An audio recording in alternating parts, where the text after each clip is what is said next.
Questa sera parleremo di doping, non è un argomento facile, che quindi va affrontato con delicatezza. Io lo premetto, forse non serviva neanche, ma è meglio essere chiari, come ordine dei giornalisti e ovviamente come organizzatori, chiaramente noi siamo per lo sport pulito, però come in tanti altri settori, dalla politica all'economia, c'è sempre qualche macchia e se uno vuole capire organizza serate come questa. Quindi la nostra volontà è capire, essendo giornalisti e personalmente essendo anche ignorante, io voglio capire e quindi mi confronto, provo a confrontarmi anche con persone che magari non la pensano come me o come voi.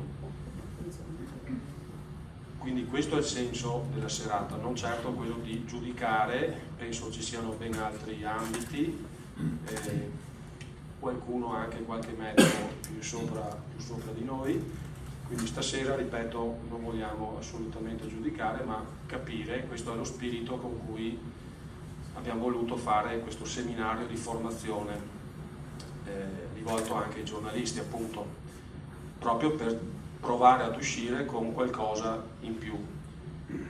Quindi per questo, per affrontare il problema doping, abbiamo pensato di invitare Danilo Di Luca, ex ciclista professionista, il primo ciclista professionista ad essere radiato, quindi ad essere squalificato a vita dal CONI. E qua mi viene in mente, ripeto, sono un giornalista, quindi mi viene in mente anzi due episodi, due fatti accaduti quest'anno. Uno dice, ma ciclismo, doping. Beh, quest'anno abbiamo avuto due avvenimenti abbastanza importanti a livello di doping e guarda caso hanno interessato il ciclismo, no, l'atletica leggera, e mi riferisco all'esclusione degli atleti russi dalle Olimpiadi, anzi Russia e Kenya mi sembra le due nazioni che sono state alle quali non è stato concessa la partecipazione alle Olimpiadi. Quindi da un punto di vista internazionale il caso Russia, il caso Kenya, e da un punto di vista nazionale il caso Alex Schwarzer, il podista altoatesino che è stato anche lui appunto squalificato. Forse a vita anche lui? Sì. No, ecco, 7 anni, vabbè, insomma. Sì. No, la cosa singolare, se facciamo un accostamento, è che da una parte c'è un sistema che è stato estromesso e dall'altra una sola persona. Magari parleremo anche di questo.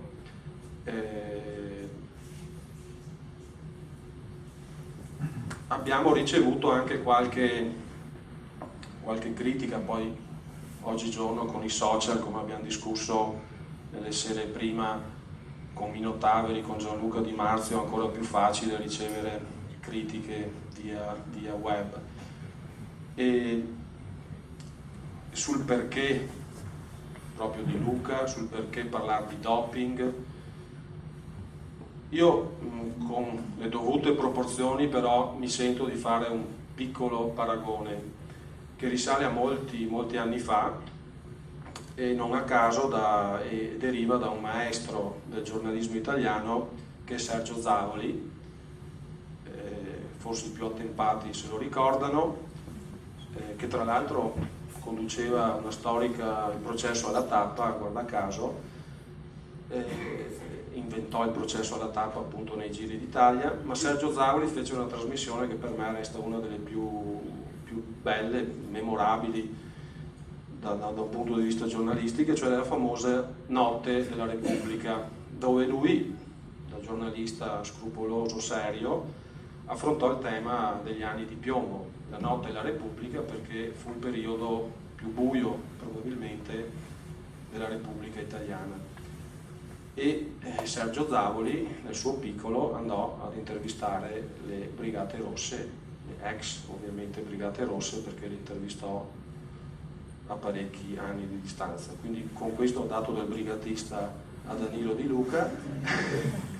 No, ripeto, è spropositato, è sproporzionato questo paragone, però è giusto per far capire che i giornalisti cercano di capire, e se cerchi di capire devi anche confrontarti magari con quelle macchie della nostra storia.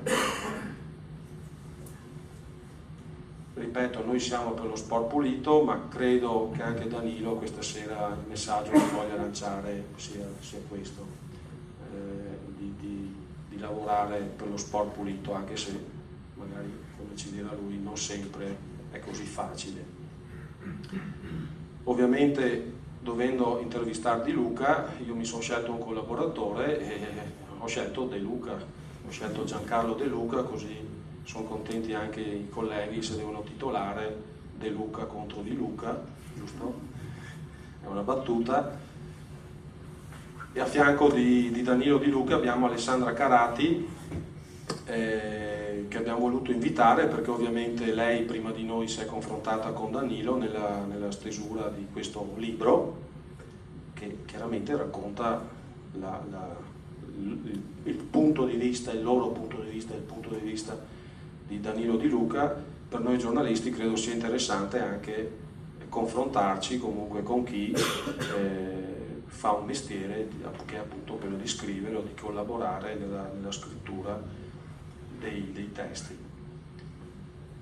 Non mi dilungo ulteriormente, se non per ringraziare, questa è la 4ª giornata di Soligo in Rete, nel ringraziare chi ci sta ospitando, cioè l'amministrazione comunale di Cison di Valmarino. In queste sere è ancora di più uno dei borghi più belli d'Italia. Se passeggiate, tra l'altro ho visto anche il sindaco, ancora là, faccio i complimenti anche per l'illuminazione notturna che mi sembra sia finita anche sui cataloghi della Philips, giusto? E quindi è un invito che vi rivolgo a passeggiare anche di sera e non solo durante l'estate ad Artigianato Vivo o durante le manifestazioni collaterali che Giancarlo mi ricordi essere ad agosto. No, le altre. Vabbè, ci sono adesso Stelle a Natale, fra pochissimo, e Assaporando in primavera. Beh, chiuso lo spot promozionale, cedo volentieri la conduzione a Giancarlo Di Luca. Grazie. Grazie direttore, buonasera a tutti, benvenuti a Cison di Valmarino, a Teatro La Roggia e benvenuti a Soligo in Rete. Io devo ringraziare QDP che mi ha dato questa opportunità di interviste, ne ho fatte parecchie, soprattutto nell'ambito di Artigianato Vivo, però questa mi incuriosiva particolarmente. Perché mi incuriosiva? Perché penso per lo stesso motivo che siete voi qui stasera. Io volevo capire come un campione che è stato capace di vincere Lombardia, la Liegi-Bastogne-Liegi, il Giro d'Italia, poi sia stato il primo atleta italiano a essere radiato dallo sport per doping, dal ciclismo. A me interessava questa storia, capire l'epopea di un campione, la sua discesa dalle stelle alle stalle e sicuramente gli aneddoti, anche perché noi partiremo dall'inizio, dai primi colpi di pedale. Scusa, Giancarlo, qui alle spalle abbiamo proprio l'incipit, quello che ci ha fatto nascere l'idea, cioè la vittoria di Danilo a Solighetto nel 1994, internazionale ovviamente di Solighetto, che poi 4 anni dopo, mi sembra nel 98, è stato campione italiano, sì, dilettanti a Col San Martino, quindi sul circuito presumo del trofeo Piva. Quindi... Questa è stata una forse la prima vittoria di livello della mia carriera, perché comunque Solighetto è stata sempre un internazionale molto importante nella categoria juniores. Da allievo ero arrivato secondo alla Coppa d'Oro e proprio questa è stata la prima vittoria importante della mia carriera, e poi sono susseguite altre sia da juniores quindi sai che se che da sei qui dilettante. è colpa tua perché hai vinto a Solighetto. Ecco. E a San Martino. Ecco. Beh, poi tra l'altro comunque poi ne parleremo anche adesso, poi Di Luca ha corso per una società di Caneva, perciò conosce molto bene tutto il territorio nostro, le salite, i combai, mi accennava prima che era una salita che si allenava abitualmente. Beh, cominciamo dall'inizio, noi volevo capire un po', per capire come questo sogno si sia poi trasformato in un incubo, dobbiamo cominciare da quando il sogno è partito. Incubo no, dai. È una parola un po' forte, ma insomma alla fine da quando il sogno si è infranto. Il sogno è cominciato a 8 anni, la tua enorme passione per la bicicletta, ti è stata legata una bici, addirittura nel tuo libro ci parli di una bicicletta color oro, ti vedo lì proprio da bambino che te la sognavi anche di notte. Com'è stato all'inizio, i primi colpi di pedale? Innanzitutto buonasera a tutti. È stato come un bambino che vedeva le gare di ciclismo in televisione, soprattutto era uno sport famoso in famiglia, perché comunque la mia famiglia seguiva il ciclismo, mio nonno correva in bicicletta e io all'età di 7 anni andavo a vedere le gare di mio fratello, e quindi vedendo mio fratello più grande di me di 10 anni mi sono appassionato, e poi a 8 anni l'anno successivo, proprio per una sfida contro mio fratello che non riusciva a vincere, ho iniziato a correre anch'io. Fin dall'inizio sei stato un po' un fan prodigio, perché i risultati sono arrivati quasi subito. Io ho sempre vinto dalla prima gara che ho corso, infatti la prima gara che ho fatto mi ricordo benissimo nel 1984, il 28 aprile, in un paese vicino Pescara dove abito a Picciano, e vinsi la mia prima gara la vinsi. E da quel giorno in poi arrivare poi ad essere un professionista per me è stato anche abbastanza facile, perché poi quando vinci in maniera facile, quasi naturale, andare avanti è più facile. Le strade sono aperte. Rimaniamo un po' proprio all'inizio. I tuoi successi sono dovuti un po' a questa grande passione, o anche avevi il fisico di dollari perfetto per fare il ciclismo? Ma come fisico non ero, rispetto ai miei coetanei, non ero grandissimo, anzi ero normale, diciamo, e poi con l'età sono rimasto un po' basso, 1,70 m. Però per fare il ciclista andava bene, perché i risultati c'erano. Io all'epoca, quando mi ricordo, nella categoria giovanile potevi correre 20 gare l'anno, e di solito su 20 ne vincevo 17-18, quando perdevo arrivavo secondo, terzo, e lì erano cavoli perché mi arrabbiavo. E quindi diciamo che il fisico per fare il ciclista l'ho sempre avuto. Poi perciò il dilettantismo, poi il professionismo, è un salto enorme da fare. Come nel tuo caso, come è avvenuta la cosa, come è stata gestita? Ma sempre gradualmente. Il salto, diciamo che da juniores sono arrivato normale, poi il primo salto difficile l'ho avuto da dilettante, perché comunque all'epoca quando passavi dilettante correvi, non c'erano gli under 23, e quindi correvi con dei corridori che avevano anche 30 anni, anche 35, che erano stati ex professionisti, quindi il primo anno da dilettante è stato abbastanza difficile, però diciamo che me la cavavo comunque. Poi quando si passa a professionista, naturalmente lì quando vai a competere ci sono gli atleti più forti al mondo, quindi è stato difficile, soprattutto le prime gare che ero ancora dilettante, perché all'epoca c'era l'Ariso Scotti di Bombini che mi aveva ingaggiato, e quindi ho fatto delle gare di prova. Di solito quando sei dilettante e stai per passare professionista ti fanno fare 4-5 gare di prova nel mese di agosto. E gli è stato abbastanza drammatico, perché non ero molto allenato, avevo fatto un periodo di scarico dopo la vittoria del Giro d'Italia del dilettante, e quindi ho preso delle belle batoste, come si dice, no? Non ti è mai venuto in mente di mollare in quel momento? No, quello mai, quello fa parte del mio carattere, mollare mai, sempre avanti e cercare sempre di arrivare poi, di cercare di arrivare all'obiettivo che mi prefiggevo. Ma da vincente come sei? Ti percepisco così e ti sento così nelle tue parole. Avresti accettato una carriera mediocre da gregario?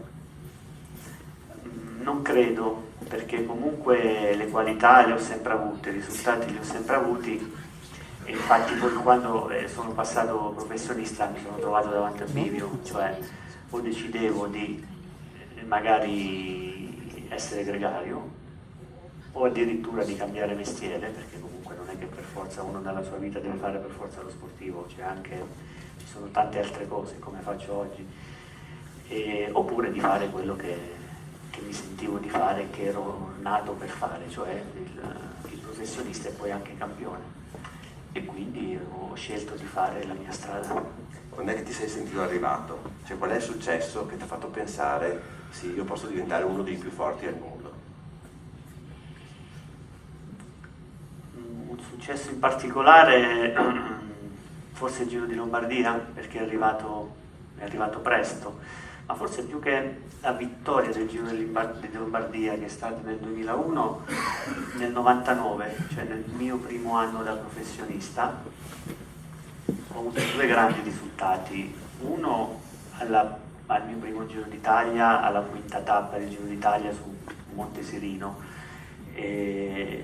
dove sono arrivato secondo, ho sfiorato per 7 secondi la maglia rosa e dietro di me è arrivato Pantani.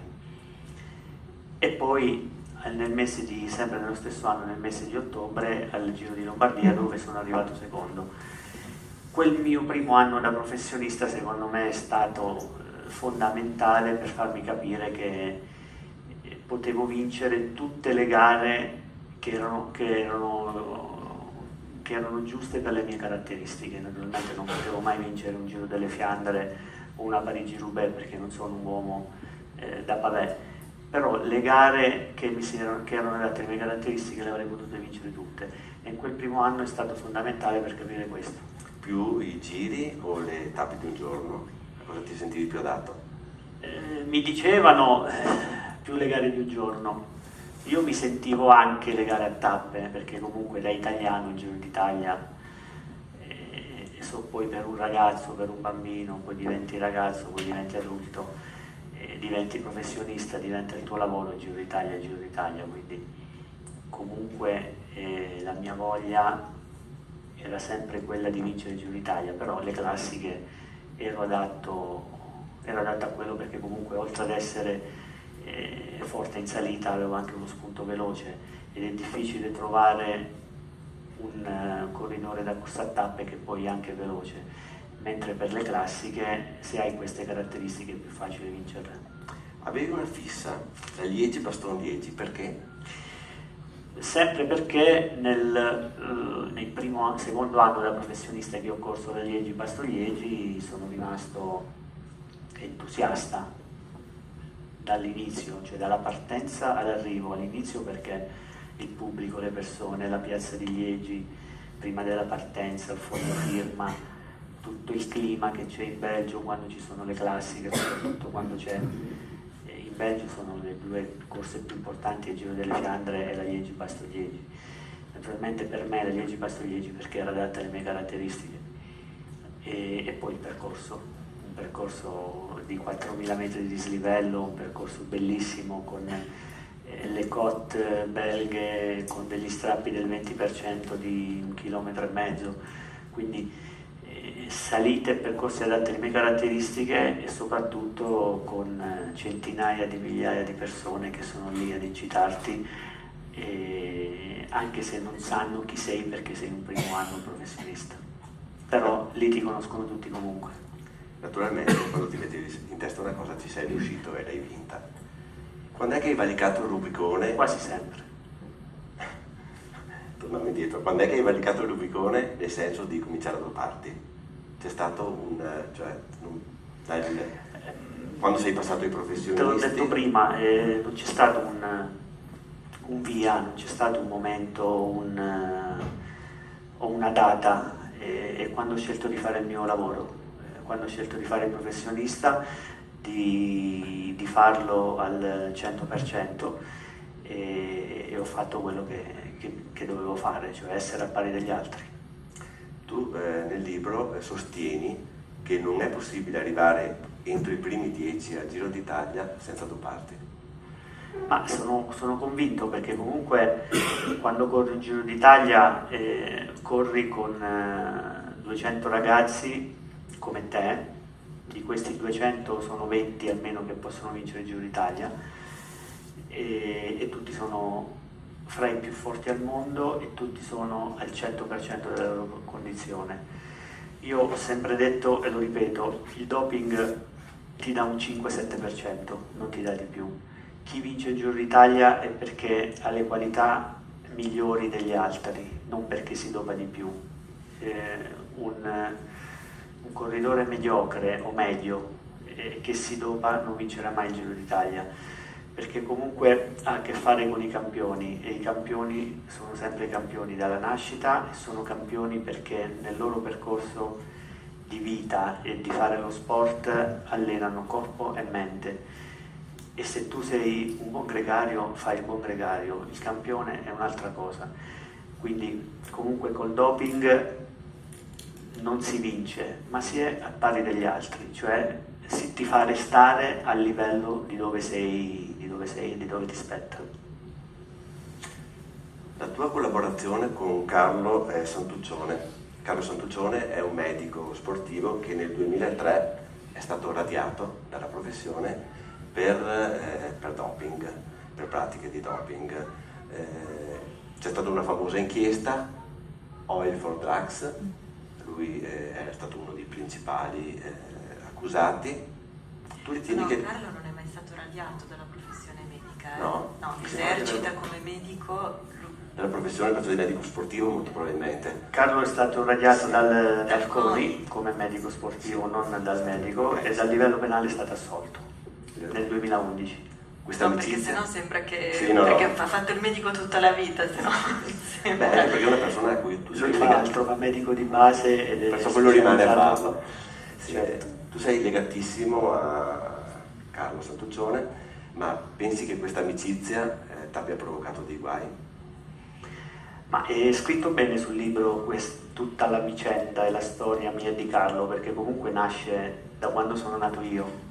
Io come ciclista bambino sono nato all'età di 8 anni, e lui con me è nato all'età di 8 anni perché era medico di base della mia famiglia, i miei genitori mi portavano da lui per farmi vedere, per farmi visitare, e con la passione di entrambi abbiamo iniziato il percorso di medico e atleta, ma soprattutto di atleta, Danilo, e medico come secondo padre. Per me Carlo è stato sempre un secondo padre da quando ero bambino, e lui purtroppo non ha accettato certi schemi, non ha accettato quello che poi io racconto nel libro, cioè il sistema, e quindi è stato messo da parte e attaccato da parte del CONI, dove nel 2003 nel 2004 c'è stato l'Oil for Drug, e da quel momento in poi le nostre strade si sono divise purtroppo. Però oggi si sono riaperte e ci vediamo e stiamo insieme anche, perché l'amicizia resta sempre. E naturalmente questo suo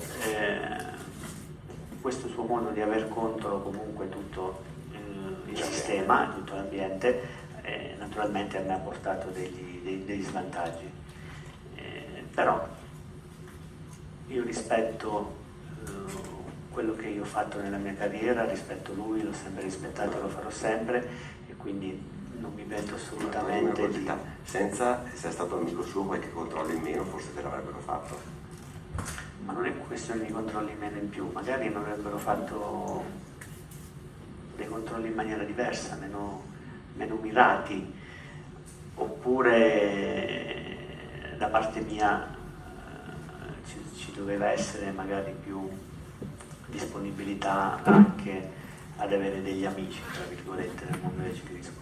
Sei sempre stato un po' solitario da questo punto di vista, cioè tu andavi avanti per la tua strada, cercavi la vittoria e non è che fossi simpaticissimo all'interno del gruppo. Ma io sono stato sempre abbastanza antipatico per chi non mi conosceva, nel senso chi mi vedeva fuori, questo magari sicuramente è stato un mio errore nella mia carriera, ma soprattutto il mio carattere, e quindi anche magari rilasciavo delle interviste non opportune e mi rendeva sempre un po' antipatico. Poi invece all'interno chi mi conosceva e conosceva Danilo cambiava opinione. Ma più che l'antipatia non si parla di antipatia, si parla più che altro di magari essermi trasferito da Pescara nel nord Italia o oggi addirittura all'estero, per coltivare quelle amicizie che magari ti potevano dare una mano. Tu hai dato una risposta un po', hai detto non c'è una data, il che mi fa pensare che, come hai risposto, che più che un invito esplicito ci sia stato quasi un invito subliminale al doping. Ho colto... Non c'è nessuno che ti dice guarda, ti devi dopare, lo vedi, vai alle gare, vedi che non fai i risultati che potevi fare, magari prima lottavi con i primi 10-20 e invece dopo fai gruppetto con gli ultimi 20. E quindi è una cosa tua personale che capisci, che vedi e poi da lì fai una scelta. Non c'è nessuno che ti dice guarda adesso se vuoi ti devi dopare altrimenti vattene a casa, no, non è così. È una scelta personale, ma che comunque se vuoi fare il professionista, ma io non parlo di ciclismo adesso, non è ciclista professionista, se vuoi fare il professionista, vale in tutti gli sport, se vuoi fare il professionista ti devi adeguare. Seguire certe pratiche. Certo. Che poi comunque rischi soltanto di tuo, perché se ci sono le vittorie sei il più bravo di tutti, e poi vieni beccato, non ti conosce più nessuno. In questo senso, io prima ho citato il caso Alex Schwarzer, a me stupisce questa cosa, no? Di come uno sia lasciato solo, e mi chiedo ma com'è possibile che questo arrivi a fare determinate pratiche, aver comunque certe frequentazioni all'insaputa di tutto e di tutti. Allora, questo è il vero problema del ciclismo. Il vero problema del ciclismo è che se tu sei un campione, ma non devi essere per forza un campione, se tu sei comunque un ciclista professionista che fa il tuo lavoro nel migliore dei modi e anche dei risultati, lo fai tu. Lo fai tu e siccome lo fai tu sei circondato da una squadra, da compagni di squadra, da amici, giornalisti, da tutti, e quindi sei considerato tale. Quando sei trovato positivo t'arrangi, è questo che non va bene. Non va bene nel caso del ciclismo, nel mio caso, ma come altri miei colleghi, negli sport, in alcuni sport minori tipo Alex Schwarzer, ed è questo il vero motivo perché io ho voluto scrivere questo libro e perché ho scritto questo libro, perché questo è un libro dove chi non lo legge, chi non l'ha letto, pensa che sia un libro che parla di doping, solo di doping, e invece non è vero. È un libro di 288 pagine, su 288 pagine ce ne sono 40, massimo 50 che parlano di doping, Sì, ma 50 no, 40. L'ho letto. Dopodiché le altre 240 pagine parlano di tutt'altro, del ciclismo, della bellezza del ciclismo, del sacrificio del ciclismo, degli allenamenti, della famiglia, delle persone che ti sono vicino, dei miei, perché parlo di me, nel mio libro parlo solo di me, non parlo di altri, dei miei stati d'animo, delle mie paure, delle mie sconfitte, delle mie vittorie, delle mie gioie, e delle persone, come ho detto, che mi sono state vicino, e soprattutto parla del sistema del ciclismo che è totalmente marcio e che non funziona. Cos'è il sistema del ciclismo? Il sistema del ciclismo è tutto ciò che ruota attorno al ciclista, l'Unione Ciclistica Internazionale, gli organizzatori dei grandi giri, le federazioni ciclistiche dei vari paesi, i presidenti, tutto questo, le squadre, i direttori sportivi, che tutto sanno ma fanno finta di non sapere,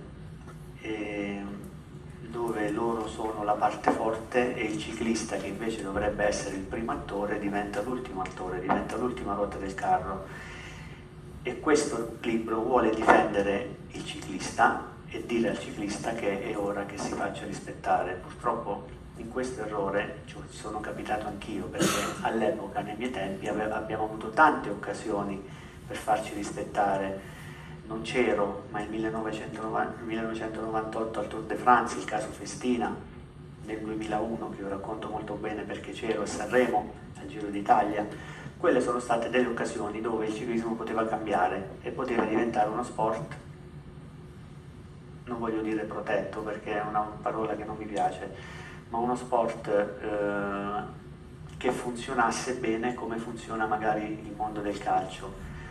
Noi abbiamo un grosso problema, che non siamo un patrimonio di nessuno, siamo solo il patrimonio di noi stessi, non siamo il patrimonio... Scusa, ti posso interrompere? Sì. Quando lui dice patrimonio, lui in realtà fa riferimento a una situazione contrattuale che i ciclisti hanno, a differenza di tutti gli altri sportivi, che non sono un bene societario, cioè i ciclisti non hanno un cartellino, quindi non sono acquistati da una società all'altra e vanno a incrementare il valore della società.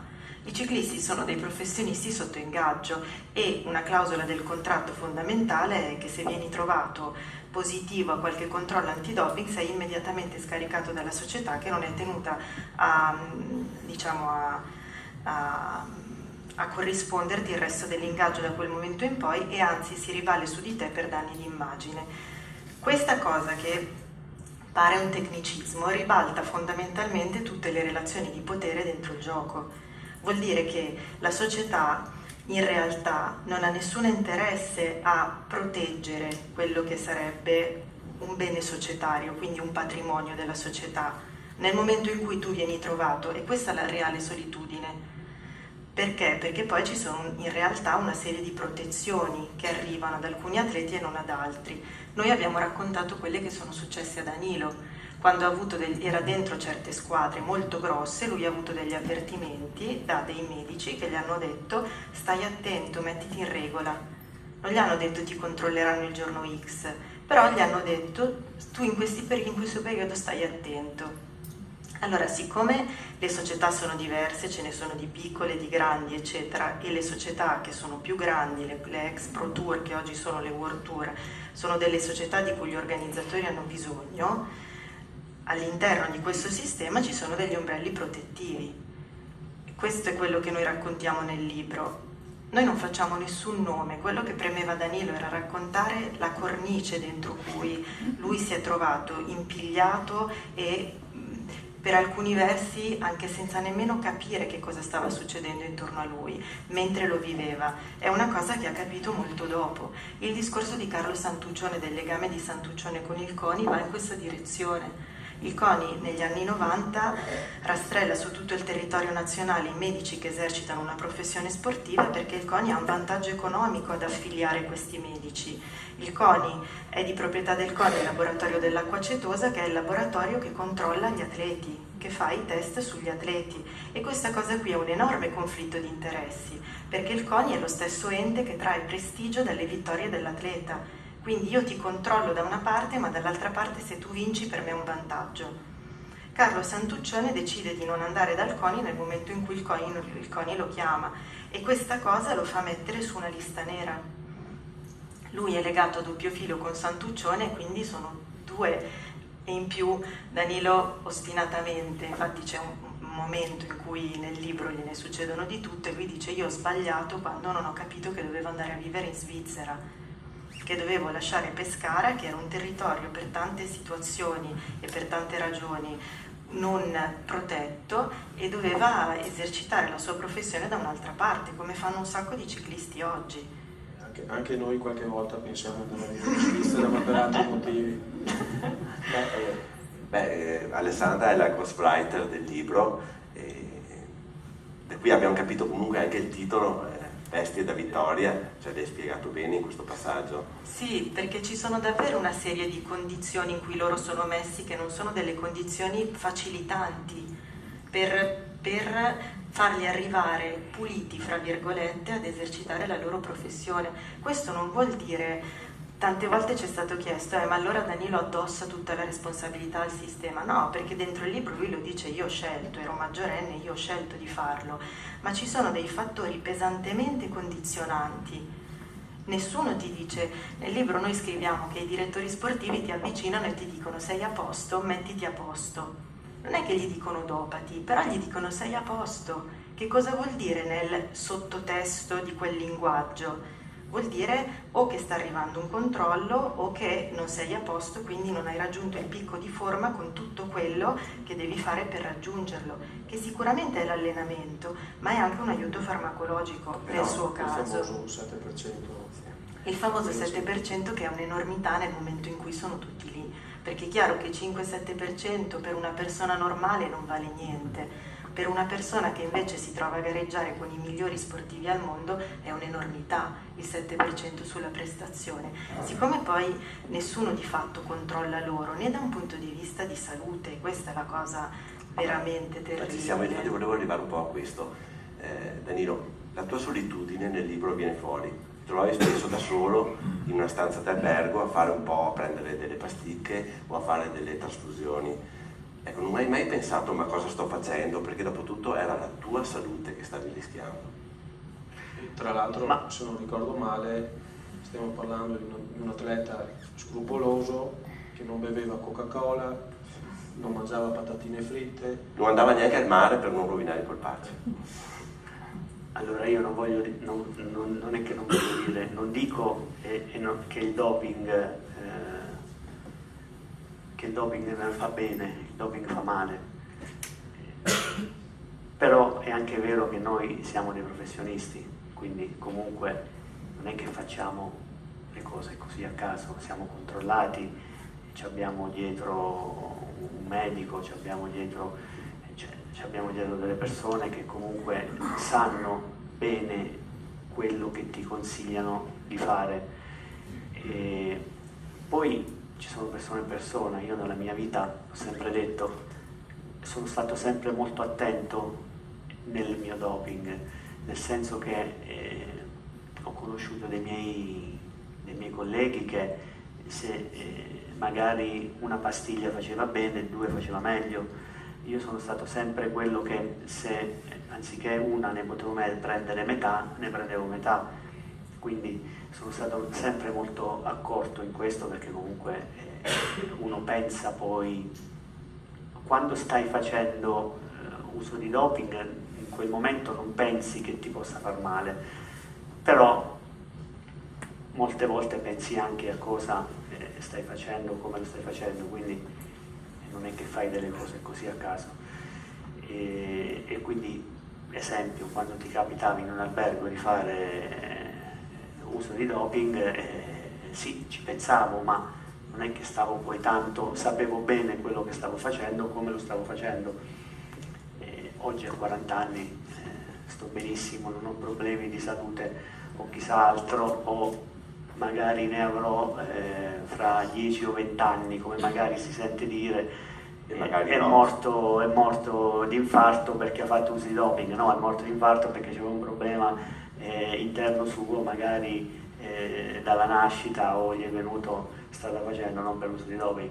Sì, è anche vera una cosa, che i farmaci assunti sono farmaci testati non su persone sane, cioè sono farmaci pensati per persone con delle patologie.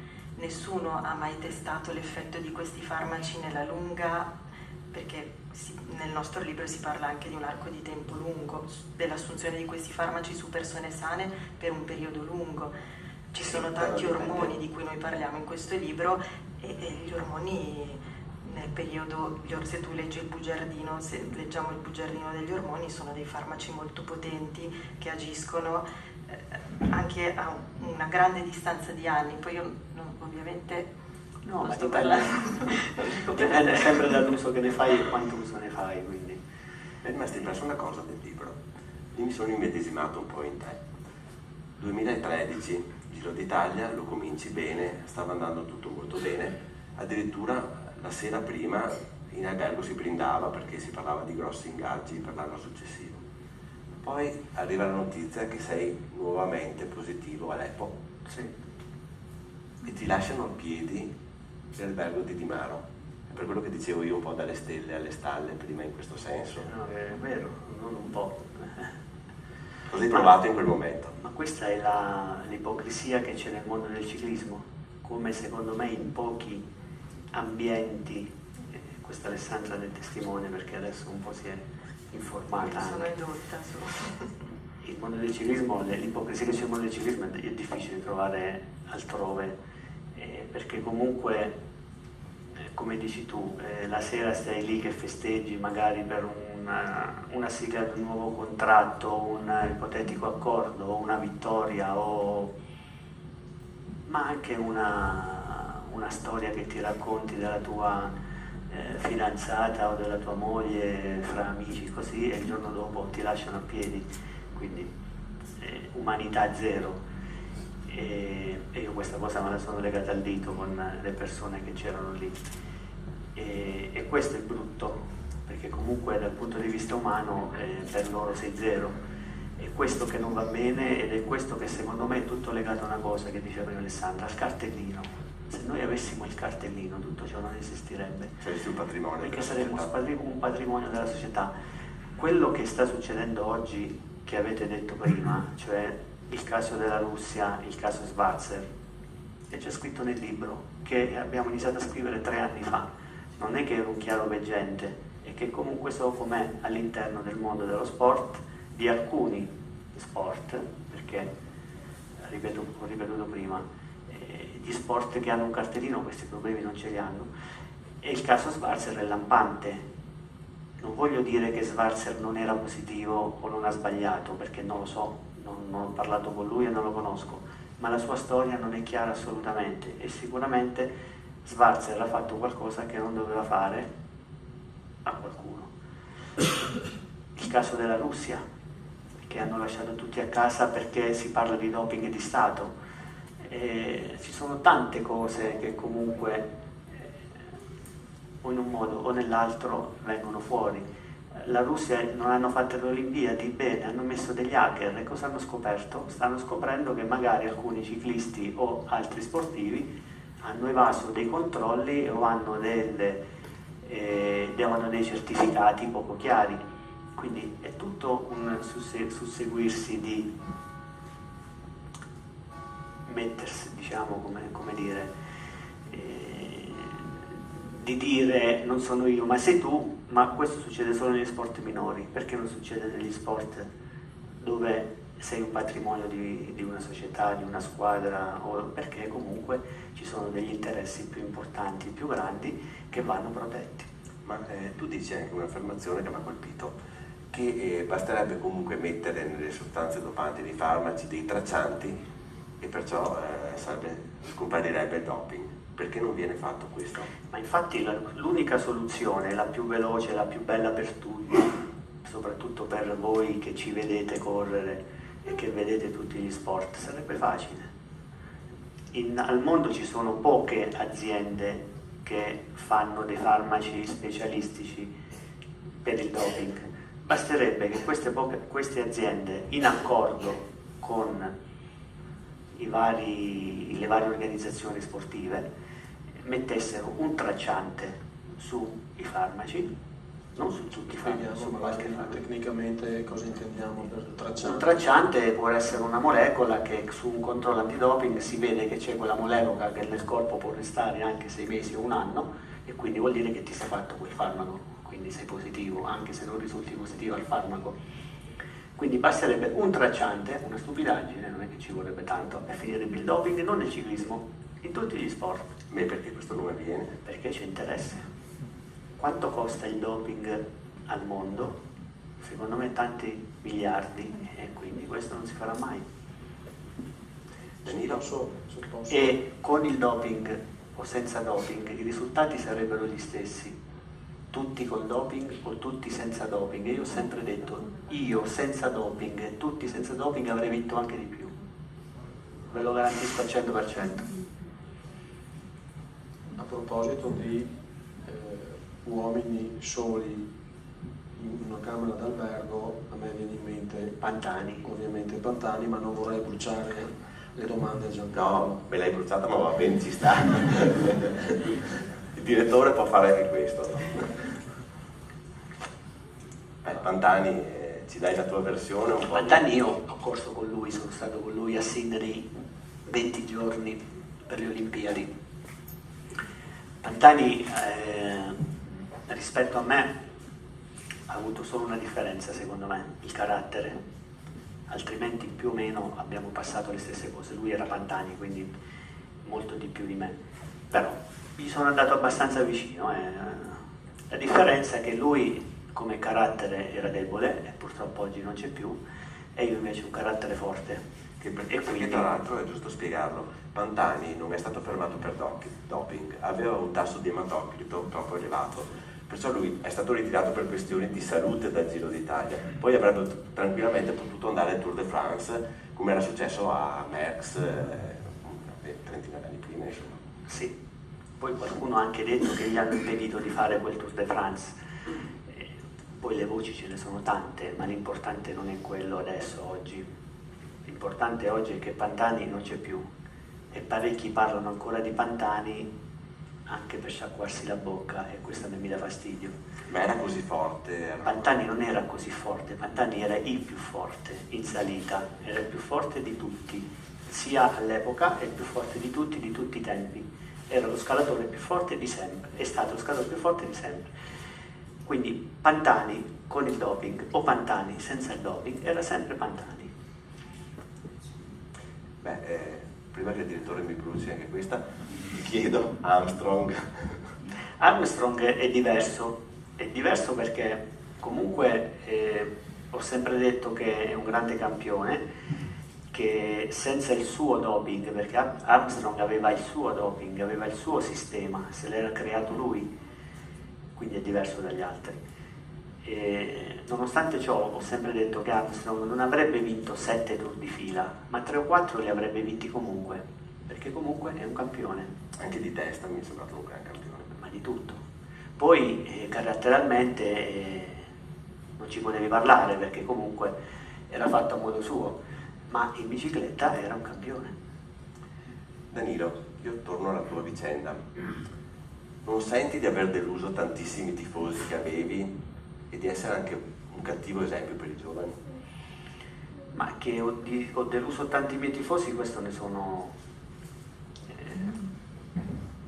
consapevole, anche per quello ho voluto fare il libro, perché comunque poi i miei tantissimi tifosi che hanno letto il libro oggi mi apprezzano ancora di più. Per i giovani anche questo è un motivo importante, perché io comunque vado in giro a raccontare, perché comunque dico ai giovani di leggere il mio libro, perché comunque nel mio libro possono capire tante cose e non fare gli errori che ho fatto io. Quindi per loro, così come lo sport e il ciclismo è lo sport, secondo me è lo sport di vita più grande che ci possa essere, magari col mio libro gli posso dare ancora un ulteriore aiuto per imparare qualcosa. Non soltanto la tua vita sportiva, ma anche la tua vita privata è stata pesantemente compromessa dalla spirale in cui eri entrato. Ci parli un po' di Valentina e degli affetti che hai dovuto sacrificare per diventare Danilo Di Luca. Ma Valentina, la mia ex moglie, il doping, la mia carriera, diciamo, il doping ha potuto dare forse la goccia che ha fatto traboccare il vaso, se vogliamo. Più che altro è stata una questione caratteriale, dove ci siamo conosciuti molto giovani, ci siamo messi insieme molto giovani, ci siamo sposati molto giovani, ma poi quando siamo cresciuti fondamentalmente non eravamo fatti l'uno per l'altro dal punto di vista caratteristico. Che anche qui, tra virgolette, l'hai è... cercata, l'hai voluta e ci sei riuscito una vittoria anche questa con Valentina. Ma vabbè, quello fa parte, diciamo, di quasi tutte le coppie, o forse tutte le coppie, uno cerca l'altro e viceversa, quindi è abbastanza normale. E quindi la mia separazione da Valentina è dovuta principalmente dai nostri caratteri, che non eravamo fatti l'uno per l'altro.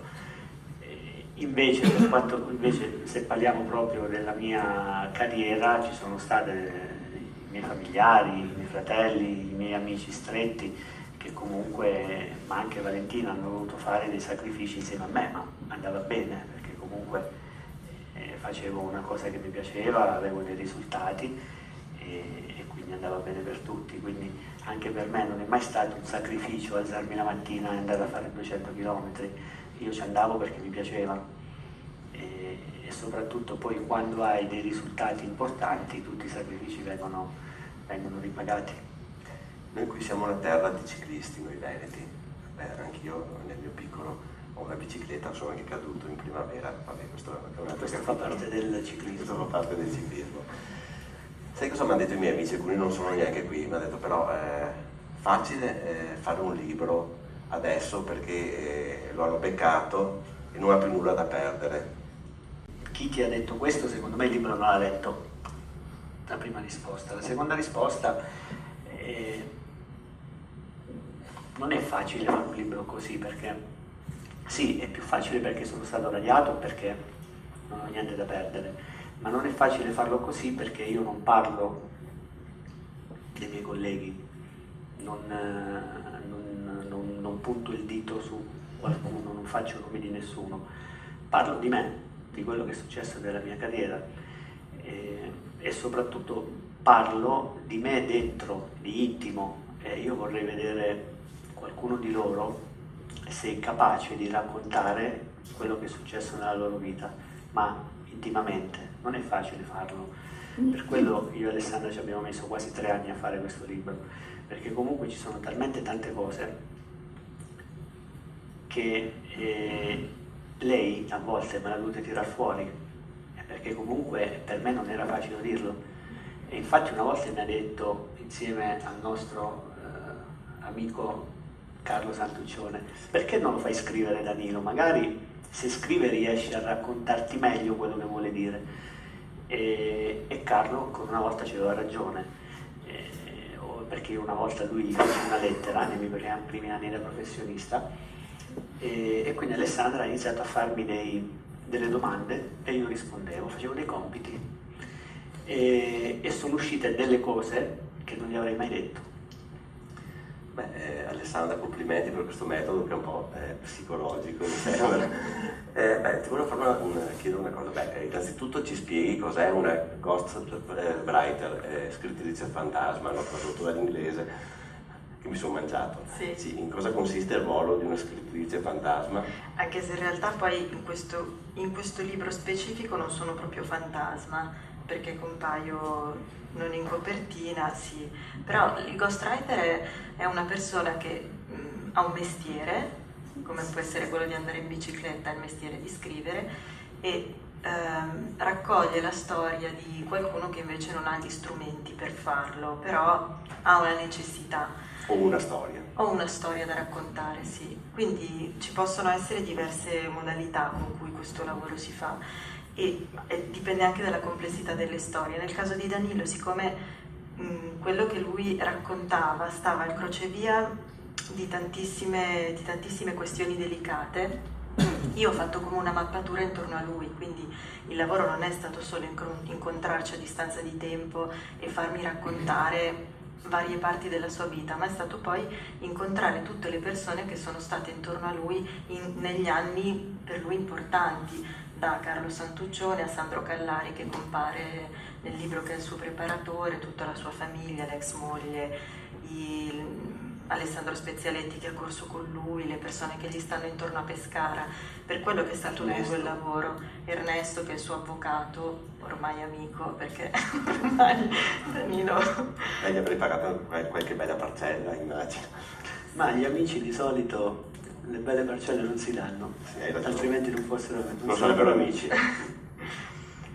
E di solito il ghostwriter fa questo, cioè fa un lavoro di raccolta di materiali e poi costruisce una storia che abbia una forma di narrazione, che quindi sia digeribile per un pubblico, lo fa con gli strumenti che ha a disposizione, che sono poi degli strumenti narrativi e di scrittura. Ma in questo caso sei stata tu a cercare Danilo o Danilo a cercare te? No, lui ha cercato me. Ci siamo incontrati e c'è stata una persona che ha fatto da tramite, però... C'è anche nel libro, no? Sì, però... Tutto è nato dalla famosa intervista delle Iene di 3 anni fa, 3 anni e mezzo fa, Sì.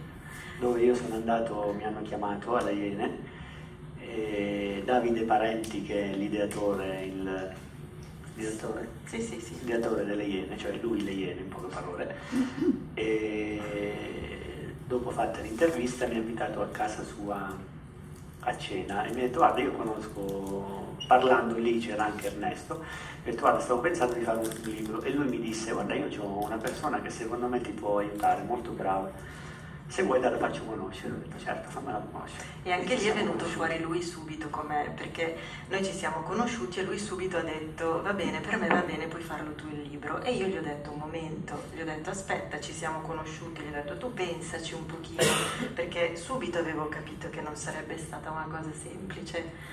E invece lui, e gli ho detto: tu pensaci una settimana, poi mi chiami. E dopo 7 giorni mi ha chiamato e mi ha detto: ok, fai il libro. E da lì abbiamo cominciato, poi vabbè, ci sono degli step legati poi agli accordi editoriali eccetera, però poi da lì abbiamo iniziato a Spieghiamo lavorare. magari qual è la tua professione al di là.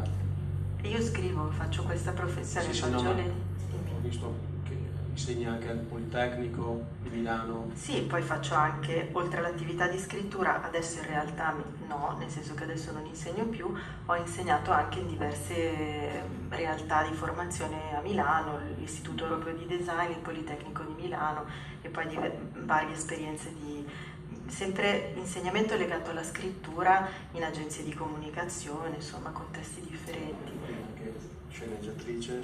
Sì, ho lavorato anche per il teatro e per il cinema, sì. Alessandra, una domanda te la devo fare, tanto non ci sente nessuno qui. No. Che impressione ti sei fatto di Danilo scrivendo questo libro e frequentandolo? Beh, all'inizio è stato disperante perché lui non è che non parlasse, lui parlava, ma era come se mi raccontasse la crosta delle cose. Poi ho capito in realtà perché succedeva questa cosa, perché per il tipo di professione che loro fanno, loro sono abituati, affrontano un grado di fatica talmente disumano per cui sviluppano una tolleranza della sofferenza, prima di tutto fisica ma anche poi psichica, che è altissimo, è fuori da qualsiasi immaginazione che una persona normale potrebbe avere. Quando lui mi raccontava delle cose che per me erano allucinanti, lui me le raccontava normalizzandole, come ha fatto poi stasera, in questo modo. Quindi io non riuscivo a capire se lui fosse mitomane, cioè se mi stesse raccontando delle balle, se invece fosse completamente dissociato dal piano di realtà e quindi l'emotività fosse da un'altra parte, e gran parte del lavoro è stato riuscire a connettermi con quello che lui poteva sentire. O se ero pazzo, hai pensato? È strano, comunque, non pazzo però molto strano. Poi in realtà conoscendo altri ciclisti, non sportivi ciclisti, parlando molto con Sandro Callari, Sandro mi ha spiegato e mi ha detto: loro sono tutti così perché cominciano da bambini a sviluppare questa soglia di tolleranza altissima, e quindi in realtà quando ti raccontano le cose è come se loro non fossero programmati per sentirle, perché il risvolto di copertina che ha fatto l'editore, ed è uno stralcio del libro, è giustissimo in relazione a quello che il libro racconta, perché nel risvolto si parla della fatica, che è la professione del ciclista. Dice: la gente non si rende conto che cos'è correre una tappa di 250 km dopo 20 giorni che si insella una bici. La neve, l'acqua, il freddo, il caldo, la febbre, la dissenteria, il dolore, la fatica. Quando sai che domani devi correre la stessa distanza e anche il giorno dopo ancora, tutto quello che puoi ingerire lo ingerisci. Non siamo eroi, siamo dei pazzi scatenati, dei coglioni, gente che sta in dialisi, che si è bruciata le palle, che è morta per ispessimento della parete cardiaca. Per un ciclista l'importante è vincere.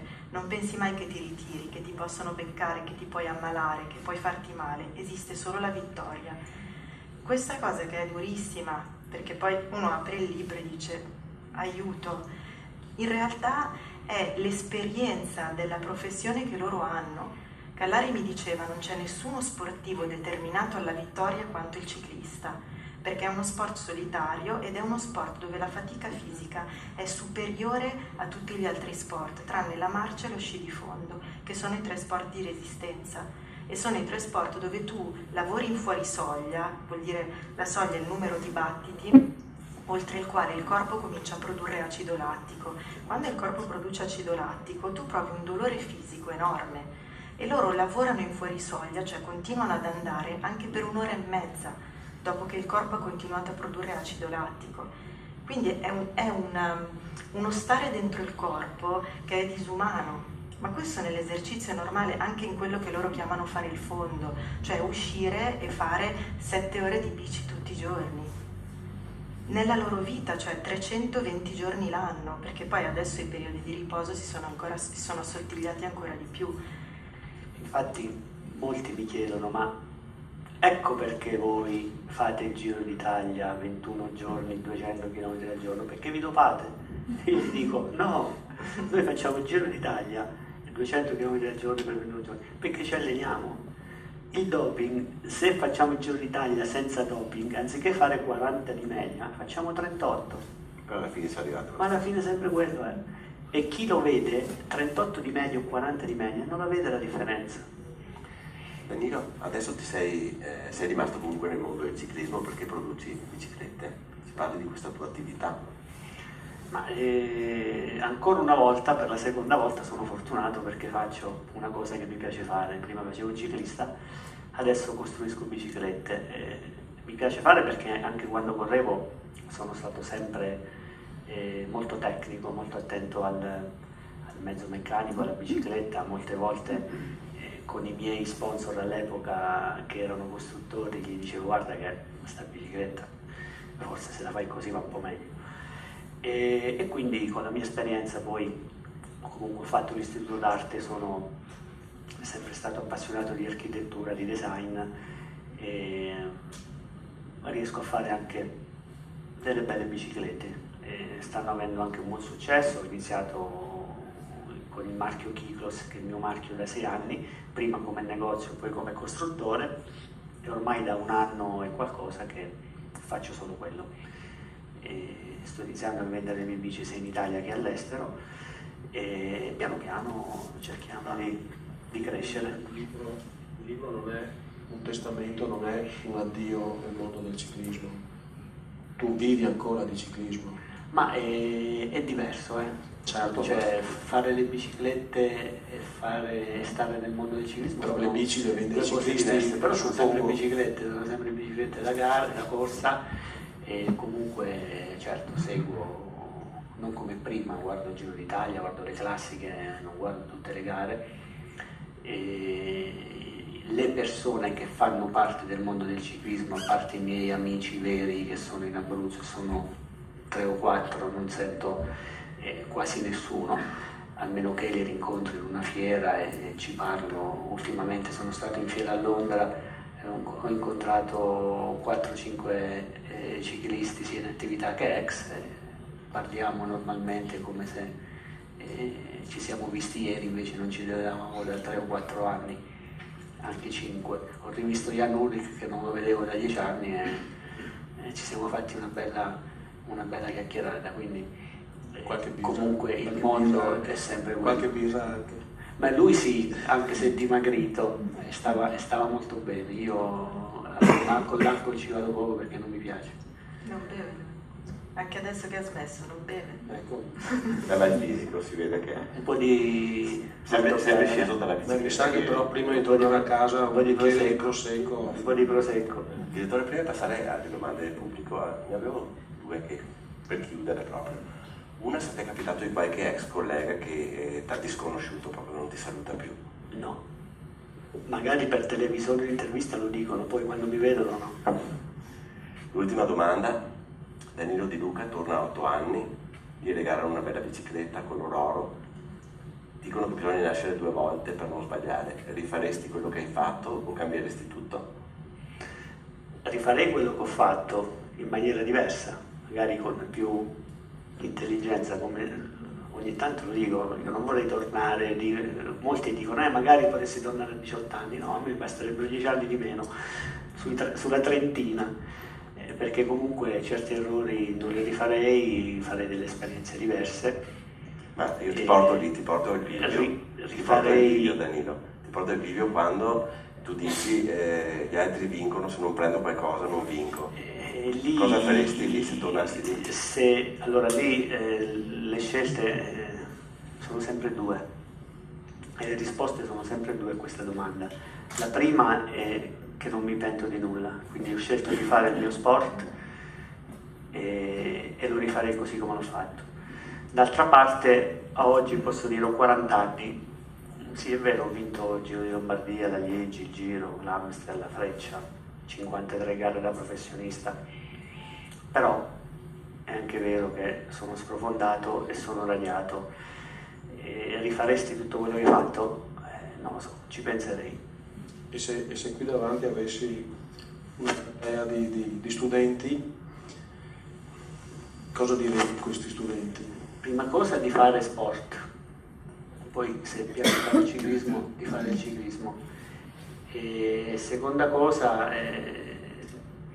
di ascoltarmi per non fare gli errori che ho fatto io, ma se poi loro vogliono comunque fare lo sport, devono fare lo sport, perché comunque sia è una grandissima scuola di vita. E poi oggi i tempi sono cambiati, anche se io ho 40 anni, non ne ho 60 o 70, ma rispetto ai ventenni di oggi i tempi sono cambiati, quindi ci sono tante cose in più, già lo vedo io nei professionisti di oggi, anche se è un ciclismo che non mi piace più, perché non è più un ciclismo di una volta, non è un ciclismo di improvvisazione, è tutto schematico, è tutto quasi stabilito, con gli allenamenti, con le tattiche di gare, con tutto.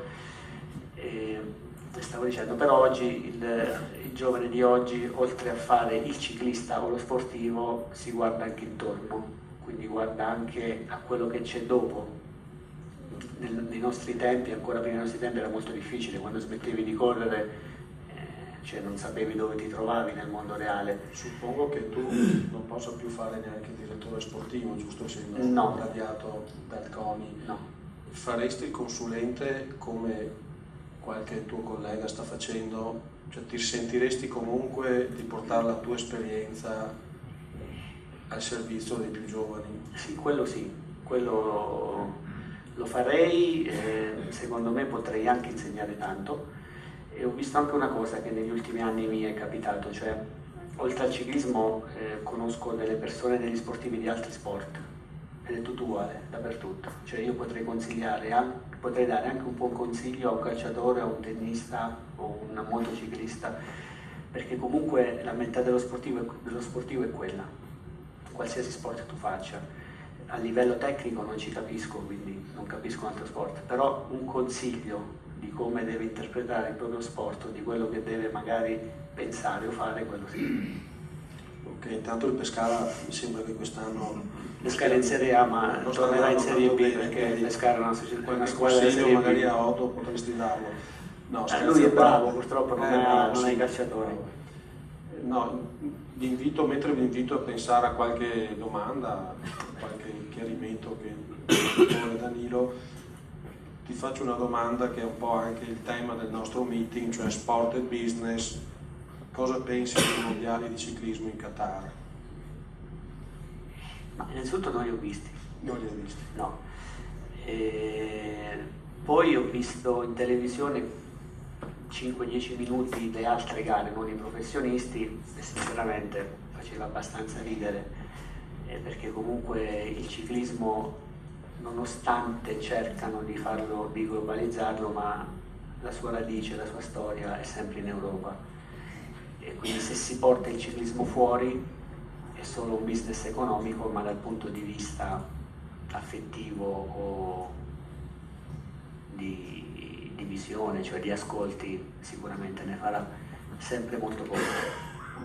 Bene, grazie a Danilo, grazie a Alessandra, grazie ovviamente a Giancarlo. Io non vi nego che starei qui ore a confrontarmi con un ex atleta e anche con una scrittrice, perché comunque è una professione che insomma, si avvicina molto a quella del giornalista, anche quello che hai spiegato tu, questa voglia, questa volontà di scavare, di andare a fondo, ti avvicina al mondo del giornalismo.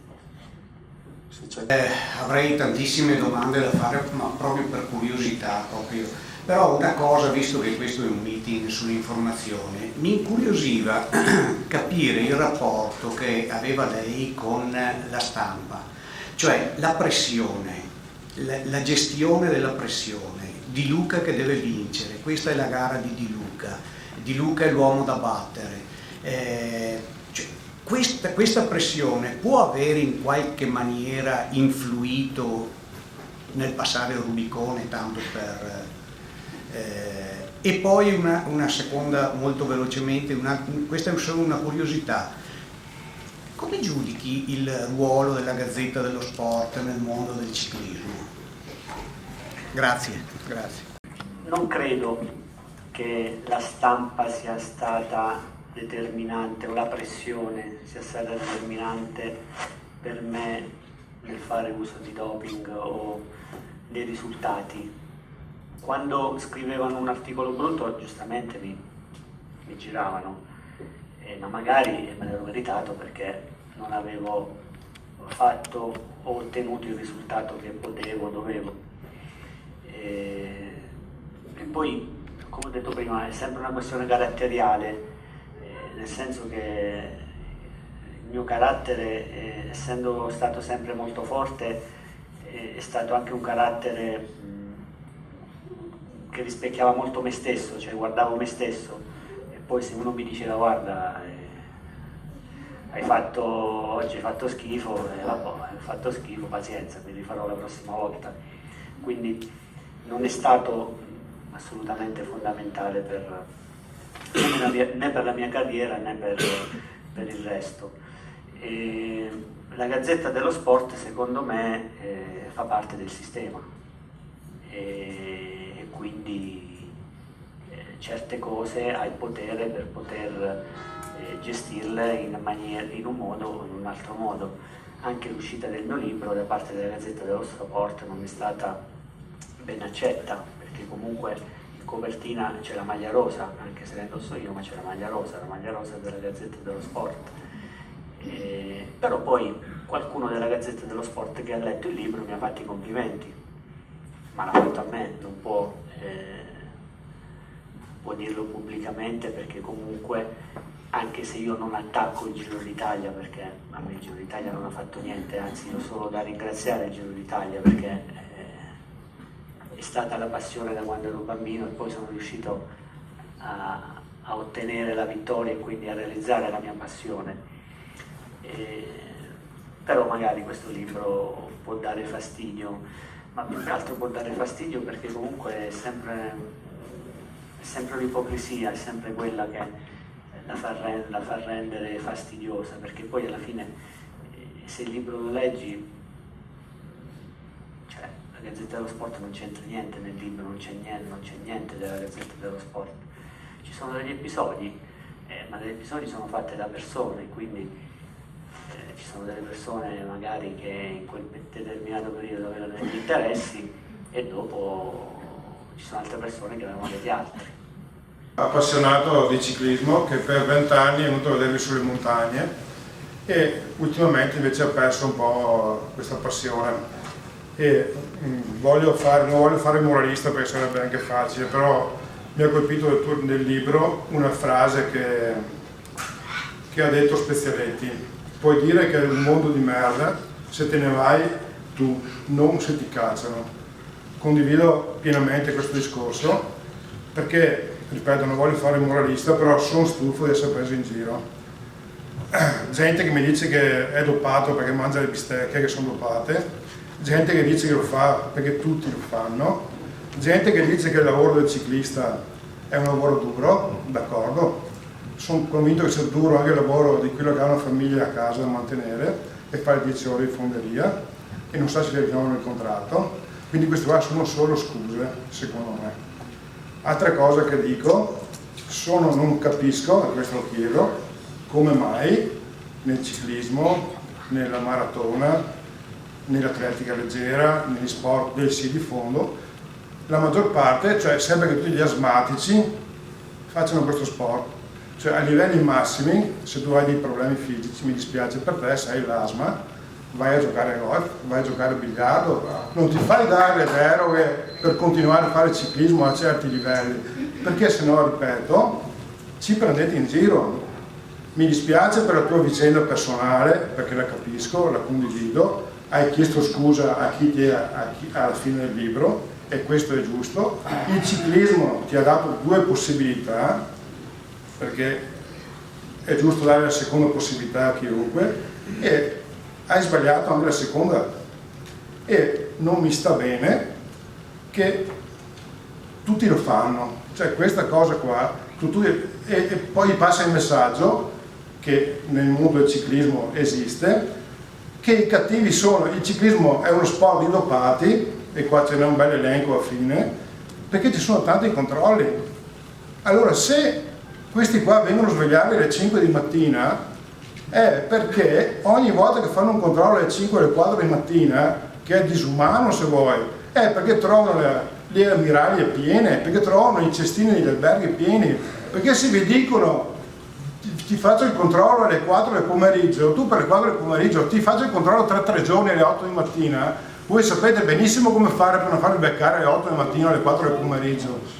Questo è il discorso, cioè secondo me o diamo un taglio anche su queste storie qua, o non ne veniamo fuori. Ripeto, da parte mia mi sento di non venire più a vedere, significherà poco, però, e sono d'accordo che non c'è solo nel ciclismo questo, però se i controlli vengono fatti anche in orario, cose strane, è disumano, è giusto che li facciano in quelle ore là, perché se no non vi beccano, e mi dispiace, perché lo sapete da tutti i ciclisti, lo fanno tutti e sarebbero tutti uguali, vincerebbe comunque questo, vincerebbe comunque l'altro.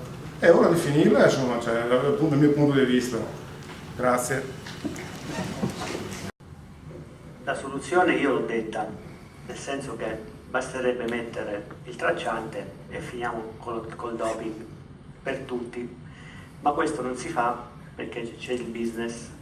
L'antidoping nel ciclismo e negli sport minori è il business, quindi se a noi ci fanno il controllo alle 4 del mattino, e non è vero che ci beccano alle 4 del mattino e basta, perché ci beccano anche in altri orari,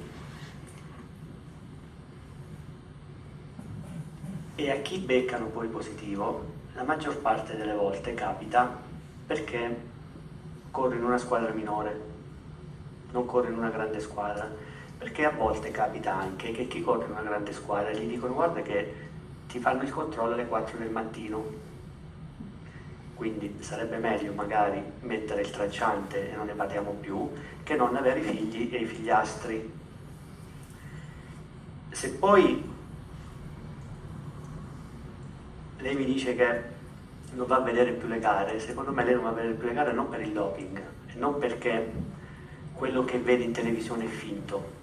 Quello che vede in televisione non è finto, è tutto vero, perché chi vince è sempre il campione, e forse oggi se non va a vedere più le gare, perché non ci sono più campioni una volta, perché non si corre più come una volta, perché il ciclismo prima ti entusiasmava, oggi non entusiasma più. Io oggi non guardo più il ciclismo, o lo guardo molto poco, non perché voglio rimpiangere o voglio rinnegare il mio passato, è perché non mi entusiasma. C'è solo uno che oggi mi entusiasma, si chiama Sagan. Quello è un corridore di altri tempi, col ciclismo moderno. Perché? Perché ha più talento degli altri. Quello che fa appassionare chi guarda il ciclismo. Il doping è solo una facciata che vogliono far vedere, e lo fanno vedere i poteri forti, e noi siamo le cavie. Penso al tuo discorso, scusa, al suo discorso, Sagan, da quello che è venuto fuori questa sera, comunque il 7% se lo fa anche lui, e a me questo non sta bene. 10 giorni fa su questo palco c'era un ragazzo con un arco solo, è stato premiato perché ha fatto il Trail del Gevero, che è una corsa che fanno qua, 40 km senza un arco. Cioè questo è sport, questo è un signore. Cioè Sagan, anche a me entusiasma Sagan, però sappiamo che Sagan, da quello che è messo stasera, ha comunque il 7%. si fa il 7%, si cura, come dice su questo libro, anche lui si cura. A me questo non sta bene, è proprio qua la differenza. Allora, è proprio qua la differenza. E anche lui si cura. Allora basterebbe mettere il tracciante nei farmaci. Vabbè. Oppure basterebbe che Saga non si facesse, gli altri non si facessero il 7% e allora non sta Bene, tracciando. allora lei si mette d'accordo, li mette d'accordo tutti e 200? Se lei è capace di mettere d'accordo 200 corridori che quel giorno fanno quella gara, perché poi non sono 200 ma sono 2000, li mette tutti d'accordo e nessuno è convinto di non barare, allora bene. Dai, non facciamo Ma neanche secondo nomi di lei... corridori non presenti, tra l'altro. No, Sì. eviterei di far nomi, tra l'altro. No, ha fatto un discorso un po' diverso, mi sembra, di Luca, un po' più articolato. E Poi tra con l'altro, tutti i controlli l'unica che ci cosa che ha sono. detto è che Sagan è un campione, quindi anzi Certo. un campione da altri tempi, quindi io mi fermerei qui. Le altre sono supposizioni che ha fatto lei. Se ci sono altre domande, ecco, No, magari scusi, volevo dire una vorrei cosa, domande scusi. e non tesi o filosofie di vita. Volevo dire una cosa al signore. Lei ha perfettamente ragione quando dice che questa cosa disaffeziona moltissimo, come quando è successo delle Olimpiadi della BAIS, che è venuto fuori tutto il discorso dei certificati di esenzione dai farmaci. Una ragazzina di 14-15 anni prendeva dei farmaci psicotropi di un certo tipo, no? Il discorso del libro non è una deresponsabilizzazione, quello che noi... L'intenzione che avevamo, che era la prima intenzione di Danilo, la primissima, era quella non di deresponsabilizzare l'azione dell'atleta, ma di dare un'idea del quadro di riferimento dentro cui gli atleti si muovono, che non è fatto solo dagli atleti. Perché se fosse come lei dice, se fosse solo responsabilità dell'atleta, va bene, sono 2000 ciclisti, cosa ci vuole a metterli d'accordo? Li si mette d'accordo, perché è anche un vantaggio loro di salute, non sono stupidi questi ragazzi. Evidentemente c'è qualcosa che è molto forte che agisce su di loro in quel momento lì. E non è soltanto l'azione sconsiderata e pazza di uno che vuole vincere. Il doping non è questo.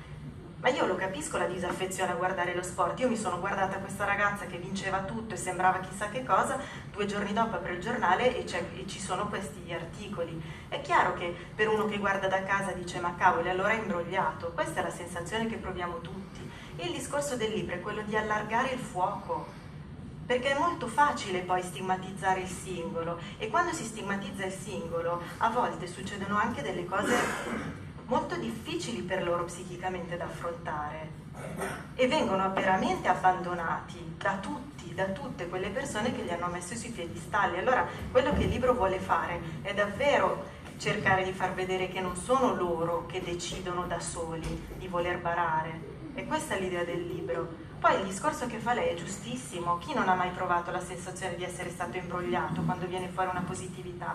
Però quando noi diciamo perché noi abbiamo messo quell'elenco alla fine del libro? Perché quell'elenco lì, che sono tutte positività accertate, dà la sensazione di un fatto sistemico, non individuale. Ed è questo su cui volevamo mettere l'accento, perché nel momento in cui è sistemico, nel momento in cui esiste una legge penale che dice che il doping è reato in Italia, no? E quella legge penale lì però potrebbe essere rivista nella direzione del reato d'ambiente, perché il reato d'ambiente, quando tu sei in un posto dove fai una cosa, la responsabilità è tua, ma quella cosa lì è attenuata da una serie di forze dentro cui tu sei. Allora è quella la visione del libro, non è il fatto di dire fate bene a imbrogliare, è più furbo chi non si fa beccare e vince. Non è questa la logica. Tanto più che loro rischiano sulla loro pelle, perché come ho detto prima, l'assunzione di un farmaco dell'EPO, dell'ormone, del DEA, del testosterone per 10 anni, io voglio vedere se non dà problemi. Voglio vedere, magari a uno non li dà, magari a 10 li dà, però magari tu sei dentro quei 10. Per cui loro sono i primi che rischiano sulla pelle. L'idea del libro era quella di cercare di allargare il senso di responsabilità davvero a una situazione dentro cui si trovano, non a deresponsabilizzare gli atleti, a dire non è colpa loro, non è questo. Tanto più che Danilo più volte dentro il libro lo dice, io l'ho fatto perché ho scelto di farlo. La risposta, il libro finisce con lui che va in montagna con il suo ex con il suo ex insomma con Ruggero Marzoli, e Marzoli gli dice però bisognerebbe dirlo che ti hanno portato a farlo, e lui risponde sì, però bisognerebbe anche dire che uno poi sceglie di farlo. Quella cosa lì resta, nessuno toglie quella cosa, però è un po' semplificatorio attribuire tutto all'atleta, ed è anche un po' pericoloso, perché loro vengono presi a 8 anni, buttati dentro una macina che li tritura, da cui sono sputati a volte bene, a volte male, a 38-40 anni, e non sanno niente del mondo. Danilo non si era mai pagato una bolletta in vita sua, non sapeva farsi un uovo in padella, ma non perché lui era diverso dagli altri, perché sono così. Io sono stata su un pullman di una squadra al Giro d'Italia, questi ragazzi qui hanno la bottiglia dell'acqua qui, chiedono al massaggiatore di passargliela, Cioè, ed è così, cioè non si portano la loro valigia, non so come dire, vivono in una bolla, cioè vivono in un mondo che non è il mondo reale, ma non perché loro sono cattivi o sono matti o non hanno le facoltà, perché quello che loro devono fare è vincere, perché quella roba lì crea un indotto anche, che va oltre loro, crea un indotto, per cui poi si trovano dentro a delle cose che non capiscono, e che capiscono molto dopo, e a volte troppo tardi.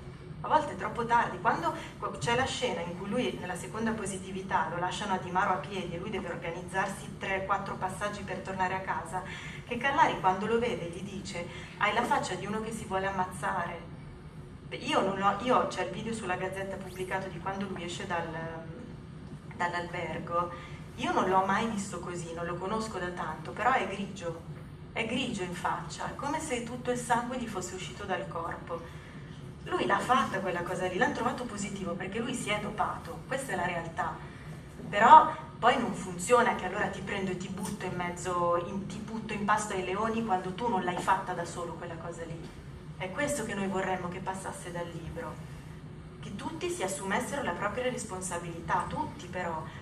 Buonasera, saluto Danilo Di Luca. Io sono stata una tua tifosa sfegatata e nutro per te a tutt'oggi una grande stima e un gran rispetto. Questa è una premessa che voglio fare perché è doveroso farla. Ti farò una domanda e premetto anche che sono stata vicina al mondo del ciclismo professionistico dagli anni 80 agli anni 90, conosco bene l'ambiente e so di che cosa stiamo parlando. Io penso che la potenza è nulla senza controllo e che ci sono tanti ciclisti forti, però nell'ambiente del ciclismo per fare la differenza ci vuole anche una gran testa. E secondo me tu ce l'hai e ce l'avevi, cioè hai unito potenza e intelligenza, e questa è la differenza che fa un campione nel ciclismo, perché proprio tu e non un altro, perché sei stato preso proprio tu di mira e non un altro, sapendo benissimo com'è l'ambiente. Questa è la prima domanda che mi sono sempre fatta e che non mi do pace. Poi rispondo al signore che ha fatto l'intervento. Io trovo scandaloso non che nell'ambiente dello sport a livello agonistico si faccia uso di doppanti, e questo purtroppo è una cosa che bisognerebbe eliminare, ma non è così semplice per tutte le problematiche che questa sera sono state elencate, perché ci sono tanti interessi sotto, economici, non c'è la volontà di farlo. Ma io mi stupisco, io sono appassionata, faccio delle maratone, mi stupisco che come veramente persona così appassionata di sport, non una sportiva professionista, mi avvicino a molte persone che corrono come me, maratonetti della domenica, ciclisti della domenica, doppati. È questo che fa scandalo, mi scusi sa, lei non ha idea di quante persone per fare il giro con gli amici e far vedere che sono più bravi prendono di tutto. Io denuncio questo, e persone che corrono a livello amatoriale che fanno uso di doppanti. Questo è lo scandalo dello sport. Io capisco, non giustifico, però capisco, ripeto, essendo stata vicina all'ambiente del ciclismo professionistico per 10 anni, che per un campione è difficile non far uso di queste cose, perché sei dentro a una macchina. Basta, con questo saluto. Che è un po', vabbè, quello che poi spiegherai nel libro. Ma sì, infatti l'ho spiegato anche nel libro, però secondo me comunque, a parte poi il mio carattere, il modo di essere, di non aver coltivato le amicizie giuste, nei miei tempi contava molto non essere del nord ed essere del centro-sud Italia, e quindi anche questo è stato importante per quello che poi mi è accaduto. Io sono stato il primo vincitore del Giro d'Italia più a sud, essendo pescarese. Adesso lo è Nibali, però Nibali ha fatto un'altra strada, un'altra carriera rispetto alla mia, si è trasferito in Toscana, adesso vive a Lugano. Ecco perché nel libro diciamo, magari mi sarei trasferito a Lugano, perché comunque non sembra, ma forse adesso è di meno, ma nei miei anni contava anche essere del nord Italia o del centro Italia. Quindi oltre al mio carattere che abbiamo ben detto, Alessandra,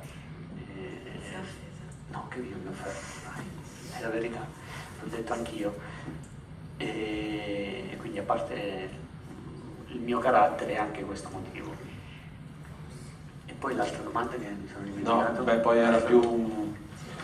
bravo, il problema che dice la signora. Che è un po' un problema più esteso, non solo a livello professionistico. Più che amatoriale, il doping parte soprattutto dalle palestre. Chi va in palestra di solito non va per fare le gare, perché già a livello amatoriale uno fa le gare, per fare le gare deve battere il suo compagno o l'avversario, magari con chi si sfotte la sera a cena.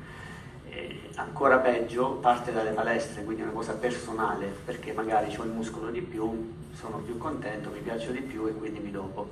Quindi quello è vero che è scandaloso, è lì che dovrebbe poi nascere tutto il discorso che si fa contro il doping. Quando sei un professionista è vero, non bisognerebbe comunque farlo perché non è bello, perché fa male, perché tutto quello che ci siamo detti, perché il tifoso non si appassiona, per tutto il resto. Però siamo sempre dei professionisti, quindi comunque ci prendiamo le nostre responsabilità. Chi lo fa perché va in palestra o perché fa la gara amatoriale per vincere un prosciutto, lì è davvero scandaloso. E la maggior parte sono questi che fanno uso di doping. Io mentre invito se ci sono altre domande, chiedo se anche Giancarlo non ha altre domande. No, mi sembra che più o meno lascerei un po' spazio.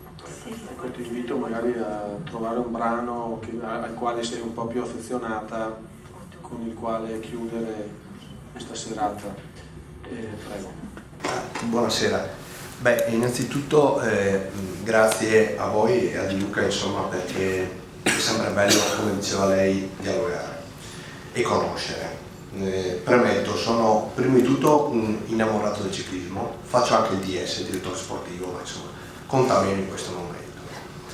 Allora, mi è piaciuto molto quando Danilo dice sostanzialmente che con doping o senza doping i livelli sono quelli, ed è vero, lo condivido perfettamente.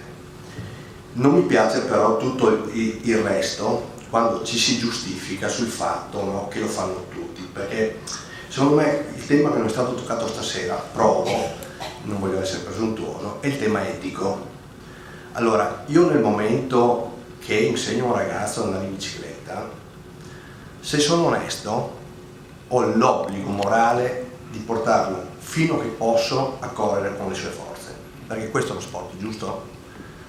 Non mi deve neanche passare per l'anticamera del cervello usare medicine, non l'ho mai fatto in vita mia, 40 anni che alleno, che ho allenato, che vado a fare sport, non l'ho mai fatto, mi sono sempre rifiutato. Negli anni 90, io Di Luca lo conosco perfettamente perché abito in provincia di Pordenone, lui correva a Caneva, perciò l'ho visto centinaia di corse, eccetera.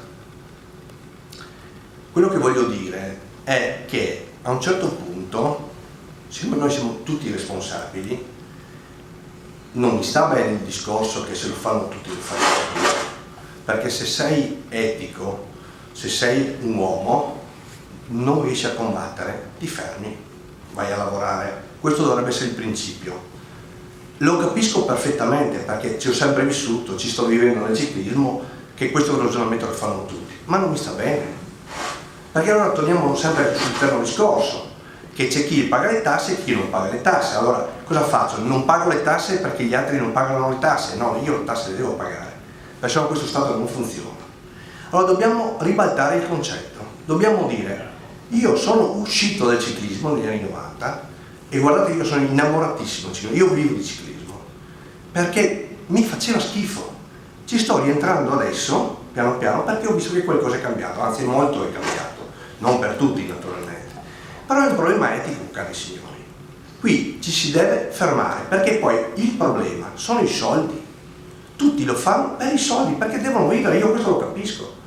Ma a un certo punto questa non è lealtà, questa è una truffa sostanzialmente, perché io mi dopo per guadagnare più per avere notorietà e per arrivare prima degli altri.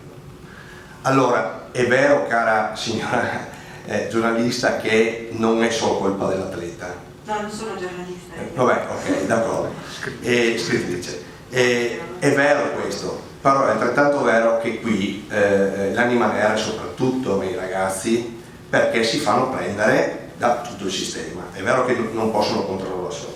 Non voglio dilungarmi perché altrimenti tolgo spazio e non è giusto. Però, ecco Danilo, la domanda vera è questa: siccome io sono innamorato del ciclismo, con questa storia abbiamo perso tutti gli sponsor, abbiamo perso le forze del ciclismo. Allora capite o avete capito che gli sponsor rimangono nel ciclismo se c'è un ciclismo sano. Allora è meglio andare a 38 ore a tutti, perciò tutti si devono fermare prima. Ribadisco, non è solo colpa dell'atleta, però tu stesso hai detto: io ho fatto da solo e come te tantissimi altri. Allora questo ha contribuito a portare il ciclismo dove è adesso, praticamente quasi zero o poco più. Adesso pian pianino stiamo risalendo la china, perché il ciclismo, grazie, io dico, ai grandi organizzatori, forse mi sbaglio, ha cercato di dare una pulita. Adesso stiamo ripartendo, però il problema è etico. Perciò ben vengano le punizioni severe, perché noi abbiamo bisogno di gente che va con il suo, e non me ne frega niente se gli amatori se ne prendono 1 chilo al giorno, perché gli amatori rispondono della propria persona se vogliono morire. Non è giusto, non è un discorso etico, ma lo facciano. Io ho bisogno che l'atleta, il grande atleta, mi dia soddisfazione, ci dia soddisfazione e dia soprattutto al giovane la possibilità di capire che stiamo facendo sport in maniera pulita, e chi è il più forte è il più forte, punto. Questo vorrei capire, se condividete il tema etico, che poi ci fa star meglio tutti nel momento che tutti andiamo, diciamo, puliti. Anch'io sono d'accordo con l'eticità e col discorso etico. Il problema bisogna vedere se poi tutti sono d'accordo a rispettare l'eticità, perché se ce n'è uno che non è d'accordo io poi non mi adeguo, quindi magari, ma questa eticità che lei dice È una domanda che non si avrà mai, è venuta si avrà solo in un modo: se si mettono i farmaci, se si mettono i traccianti nei farmaci, perché tu obblighi così l'atleta ad essere etico. Se tu non lo obblighi e lo puoi con le parole, non obblighi nessuno, perché comunque c'è sempre uno, ci sarà sempre uno. Vogliamo parlare dei motorini? L'eticità del doping rispetto al motorino è zero, perché il doping ti dà un 5-7%, il motorino ti dà un 40%, e quell'eticità, io oggi a 40 anni, se mi alleno, metto il motorino, vinco il Giro d'Italia a 40 anni, col doping non lo farai mai. Danilo, motorini nella bici come funziona? Cioè, com'è possibile che Non se è ne accorga possibile. nessuno? Sono 6 anni che ci sono, o 7, i motorini nelle biciclette, quindi parliamo di eticità. Danilo, ma allora bisogna essere severissimi. Chi è preso va cacciato subito, perché non lo vediamo fuori. Ma io sono anche d'accordo che chi è preso va cacciato subito, ma non sono d'accordo perché chi è preso, non vengono mai presi tutti, e vengono presi i figli, ci sono i figli e i figliastri. Siccome non siamo tutti uguali, perché se io corro con una squadra professional o corro con una squadra World Tour, io ho delle differenze rispetto a chi corre con una squadra World Tour. Quindi il ciclismo mio non c'erano queste differenze, l'unico che ha avuto queste differenze, l'ha detto e l'ha confessato, è stato Armstrong. Prima queste differenze non c'erano, l'EPO era per tutti, il GH era per tutti, oggi non è più così, perché oggi ci sono chi è protetto e chi no, chi corre in una grande squadra e chi no, e quindi è ancora peggio, quindi l'eticità oggi è ancora peggio di prima. La dimostrazione sono i motorini. È venuto sentendo il direttore sportivo. Quindi se non si va alla base, alla radice, cioè il doping non si fa perché se no ti becco tutti quanti perché ci mettiamo il tracciante. Bene, altrimenti sono solo chiacchiere. E le chiacchiere, come si dice a casa mia, se le portano il vento. C'è una regola molto semplice, si caccia la squadra e è finita. In Italia il ciclismo sa perché è finito? Non perché non ci sono gli sponsor, è perché c'è la crisi in Italia, in generale, e quindi non si investe più nel ciclismo, ma non perché i ciclisti si dopano, perché all'estero nel ciclismo investono. Come mai Sky mette 30 milioni di euro l'anno nel ciclismo? Perché Sky è una potenza economica a livello mondiale, ha capito che il ciclismo, qualità-prezzo, rende di più di tutti gli altri sport e ha investito nel ciclismo. In Italia questa mentalità non c'è più da anni, per quello il ciclismo è finito in Italia. Non perché abbiamo trovato Di Luca, Tizio, Caio positivo, non è quello il motivo, quello è il finto motivo, perché anche all'estero ci sono dei positivi e ce ne sono tanti. Senza far nomi, che non è mai piacevole, ma sia in positivo che in negativo, ma c'è secondo te un collega, un ex collega che ha avuto magari la forza a cui si riferiva il direttore sportivo di dire no, io non cedo, e per questo magari non ha fatto la carriera che gli era Ma io stata... non lo so, non lo conosco, però credo di sì. Però credo anche che se il mio ex collega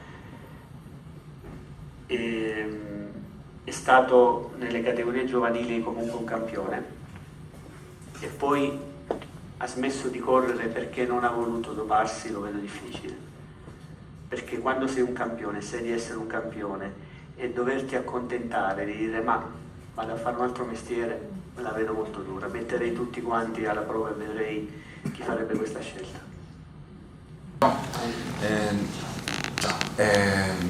Condivido il discorso che hai fatto, perché ho anche letto diverse cose riguardo al doping, non solo nel ciclismo ma a 360 gradi.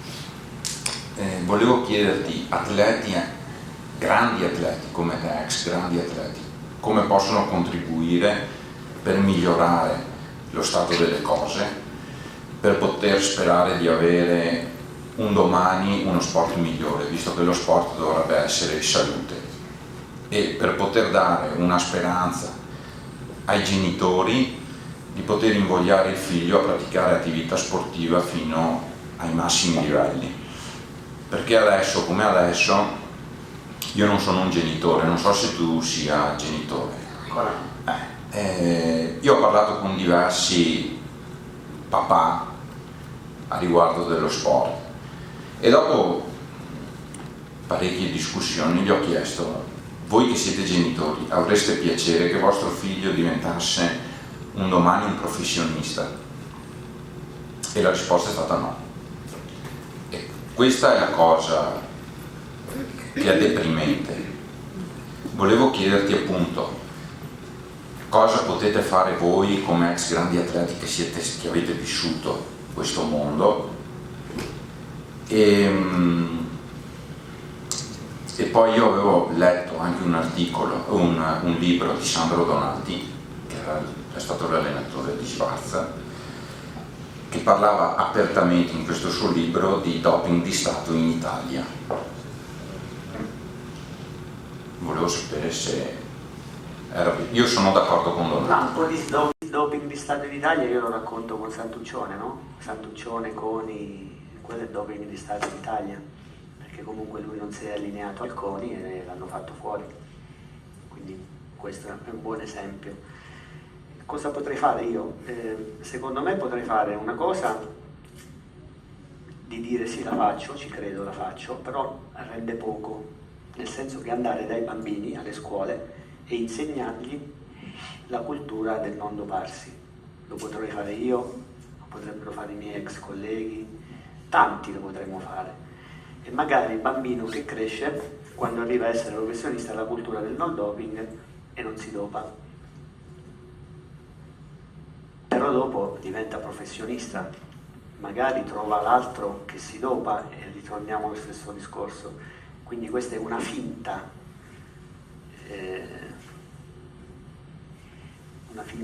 come dire, una finta soluzione. La soluzione vera sarebbe quella di andare ai vertici, nel mio caso dell'Unione Ciclistica Internazionale, e dire: ragazzi, va bene, da oggi facciamo così.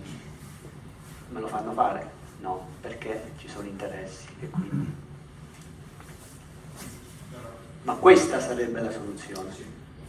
Ma ci sono talmente tanti interessi e tanto potere che sarebbe difficile fare. Quindi ritorniamo sempre allo stesso discorso. L'unico modo è mettere il tracciante nei farmaci. Sì, su questo sono d'accordo. Il tracciante potrebbe essere... Perché, scusami se ti interrompo, questo libro, se l'associazione corridori italiana lo avesse letto, ma comunque adesso credo che l'abbia letto perché prima hanno detto che mi querelavano, ma a oggi sto ancora aspettando, quindi penso che adesso l'hanno letto, invece di dire quereliamo Di Luca, dicessero e pensassero: magari perché non prendiamo spunto per cercare di cambiare le cose? Questa dovrebbe fare, invece no, pensa a querela Di Luca. Però ti ho detto, ancora non arriva. Io sono disposto. A tutti, ascoltavo le opinioni di tutti quanti qua dentro, ma volevo sapere un po' cosa pensava Di Luca su questo grande effetto della spettacolarizzazione di questo sport e degli altri sport, perché io ho sentito prima dire questi regimi a cui siete costretti ad allenarvi e a questi percorsi di chilometri che non finiscono mai. Io sono friulano e abito qui a pochi chilometri e da noi hanno scoperto pochi anni fa una salita che forse conoscerai, ma io trovo disumano portare una persona a fare questi tragitti e penso che la colpa di tutto questo... Sì, perché io non volevo fare nomi per seguire quanto diceva il direttore, ma detto questo io penso che sia anche un po' una responsabilità anche di chi guarda lo sport, perché non è, secondo me, morale da parte nostra andare a seguire dei ciclisti che fanno un tot di percorso e poi vanno su per queste salite in condizioni esagerate. Allora, diciamo che forse la prima regola sarebbe non seguire più tanto questo sport, così infatti io mi hai tolto un po' la parola di bocca prima quando questi brand mondiali si buttano nel ciclismo, perché la gente lo segue. Allora probabilmente un po' di responsabilità le abbiamo anche noi, perché non possiamo pretendere sempre più spettacolo e sempre più sforzi naturali di fronte a delle capacità che sono probabilmente inferiori a questo. Volevo sapere un po' il pensiero. Ti do del tu. Guarda, forse ti posso sorprendere, ma il problema non è fare lo Zoncolan, perché lo Zoncolan l'ho fatto. Ci ho vinto il Giro d'Italia volendo, perché ero in maglia rosa e mi sono difeso dalla vittoria di Simoni, dall'attacco di Simoni, Slack, e l'ho fatto a 11 km/h. Se faccio lo Stelvio faccio a 28 km/h, se faccio la Prica la faccio a 22 km/h. Non è il discorso di fare una salita più dura a 11 km/h o una meno dura a 22 km/h, cioè non c'è più fatica, la fatica è la stessa. E quindi l'organizzatore che vuole fare spettacolo su una salita di 11 km/h non è detto che fa più spettacolo rispetto a una Prica dove magari si fa più distacchi, e perché comunque è una cosa nuova, è bello e metti in evidenza lo sforzo sovrumano, ma non è così, perché lo sforzo è uguale, perché noi siamo adeguati, siamo adatti, allenati e abbiamo anche i mezzi, abbiamo il rapporto. Anziché mettere il 39-25 mettiamo il 36-30 e noi alla stessa frequenza di pedalate, alla stessa frequenza cardiaca facciamo lo zoncolan a 11 km/h, quindi non cambia assolutamente nulla. Naturalmente cambia senza doping, che anziché a 11 lo facevo a 10, ma il risultato, come ho sempre detto, era sempre quello. Quindi fare una tappa di 250 km con 5.000 metri di dislivello per noi non è sovrumano, perché noi siamo allenati per fare quello. Dipende a che velocità la fai, tutto lì. Beh, che poi mi sembra comunque, Danilo, che sia chiaro che l'interesse degli sponsor, prima si parlava di Sky, è perché il Tour de France è una manifestazione che ha non milioni ma addirittura miliardi di spettatori, perciò è veramente, secondo me, sarebbe peccato rinunciare a uno spettacolo del genere. Ben vengano i controlli. Il Tour de France è il terzo evento più importante al mondo dopo il mondiale di calcio e l'Olimpiade, o Olimpiade e mondiale di calcio, non so quali siano i primi, chi siano i primi due. Al terzo posto il Tour de France. Questo vuol dire, e lo dico ancora riferito al signore, che gli sponsor italiani, quelli importanti, dovrebbero capire che sponsorizzando il ciclismo hanno più ritorno pubblicitario e gli costa meno. Se ci fosse questa mentalità, come lo era 20 anni fa, quando è nata la Mapei, la Saeco, la Mercatore 1, la Fassaporto, nessuno conosceva queste aziende.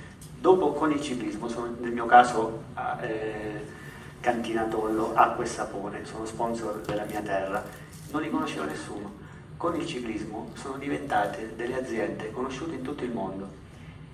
E questo che secondo me oggi l'imprenditore italiano, nonostante le difficoltà economiche che ci sono, non riesce a capire e magari va a sponsorizzare uno sport, esempio il calcio, che costa 20 volte di più del ciclismo, per avere un ritorno pubblicitario che non è paragonabile al ciclismo. Questo hanno capito gli stranieri, esempio gli inglesi, dove sponsorizzano gli americani. Il ciclismo non è stato mai inglese, non è stato mai australiano, non è stato mai americano, però loro oggi sponsorizzano il ciclismo perché hanno capito e visto che sponsorizzando il ciclismo hanno un ritorno economico maggiore. Abbiamo capito ancora una volta in più quanto popolare sia il ciclismo, perché di solito, direttore, il successo di una serata si vede quando le persone non si alzano, e mi sembra che qui vedo tutti seduti, perciò sicuramente Danilo, con il tuo libro hai sollecitato un po' un dibattito, e speriamo che questo poi porti comunque delle cose positive. Speriamo, io me lo auguro. Chiuderei, visto anche l'orario, se non ci sono altre domande, altri interventi.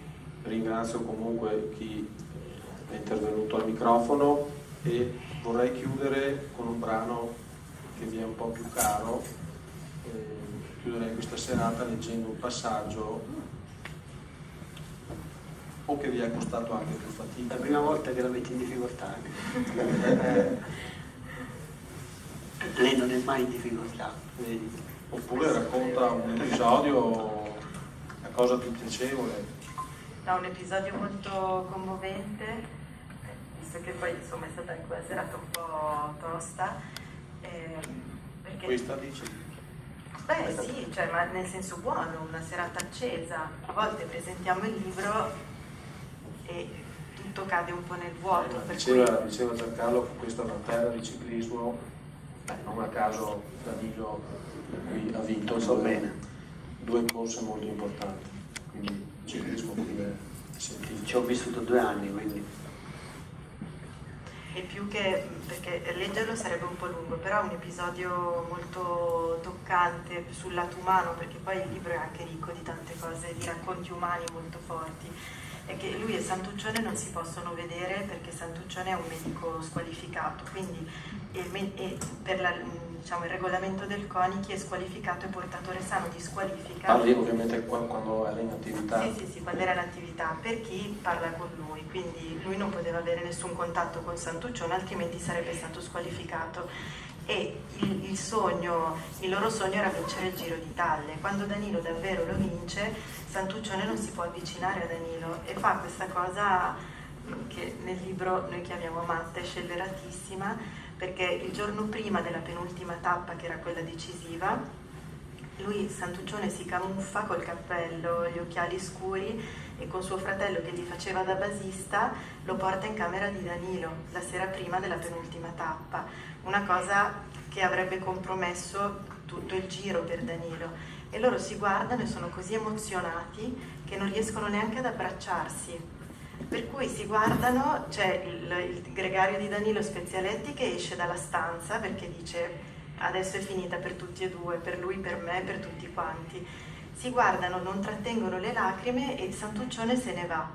Poi lo aspetta alla fine della passerella, lui taglia il traguardo, tutti lo acclamano e Santuccione lo guarda da lontano, da dietro un albero, e dice io non posso andare ad abbracciarlo nel giorno che è il giorno della nostra vittoria. E poi questa cosa si chiude quando anche Danilo viene radiato a vita, che la prima cosa che fa quando torna a Pescara dopo che il CONI gli dà la sentenza, va a citofonargli e gli dà la maglia rosa, gli dice questa maglia rosa è la nostra, per cui adesso te la regalo e da ora in poi la tieni tu. Questa cosa è una cosa anche per restituirvi il lato umano di tutto questo racconto, oltre alle cose insomma un po' più così politiche, anche etiche e sociali che ci siamo detti. Bene, grazie Alessandra Carati, grazie a Danilo Di Luca e ovviamente grazie a Giancarlo De Luca. Grazie.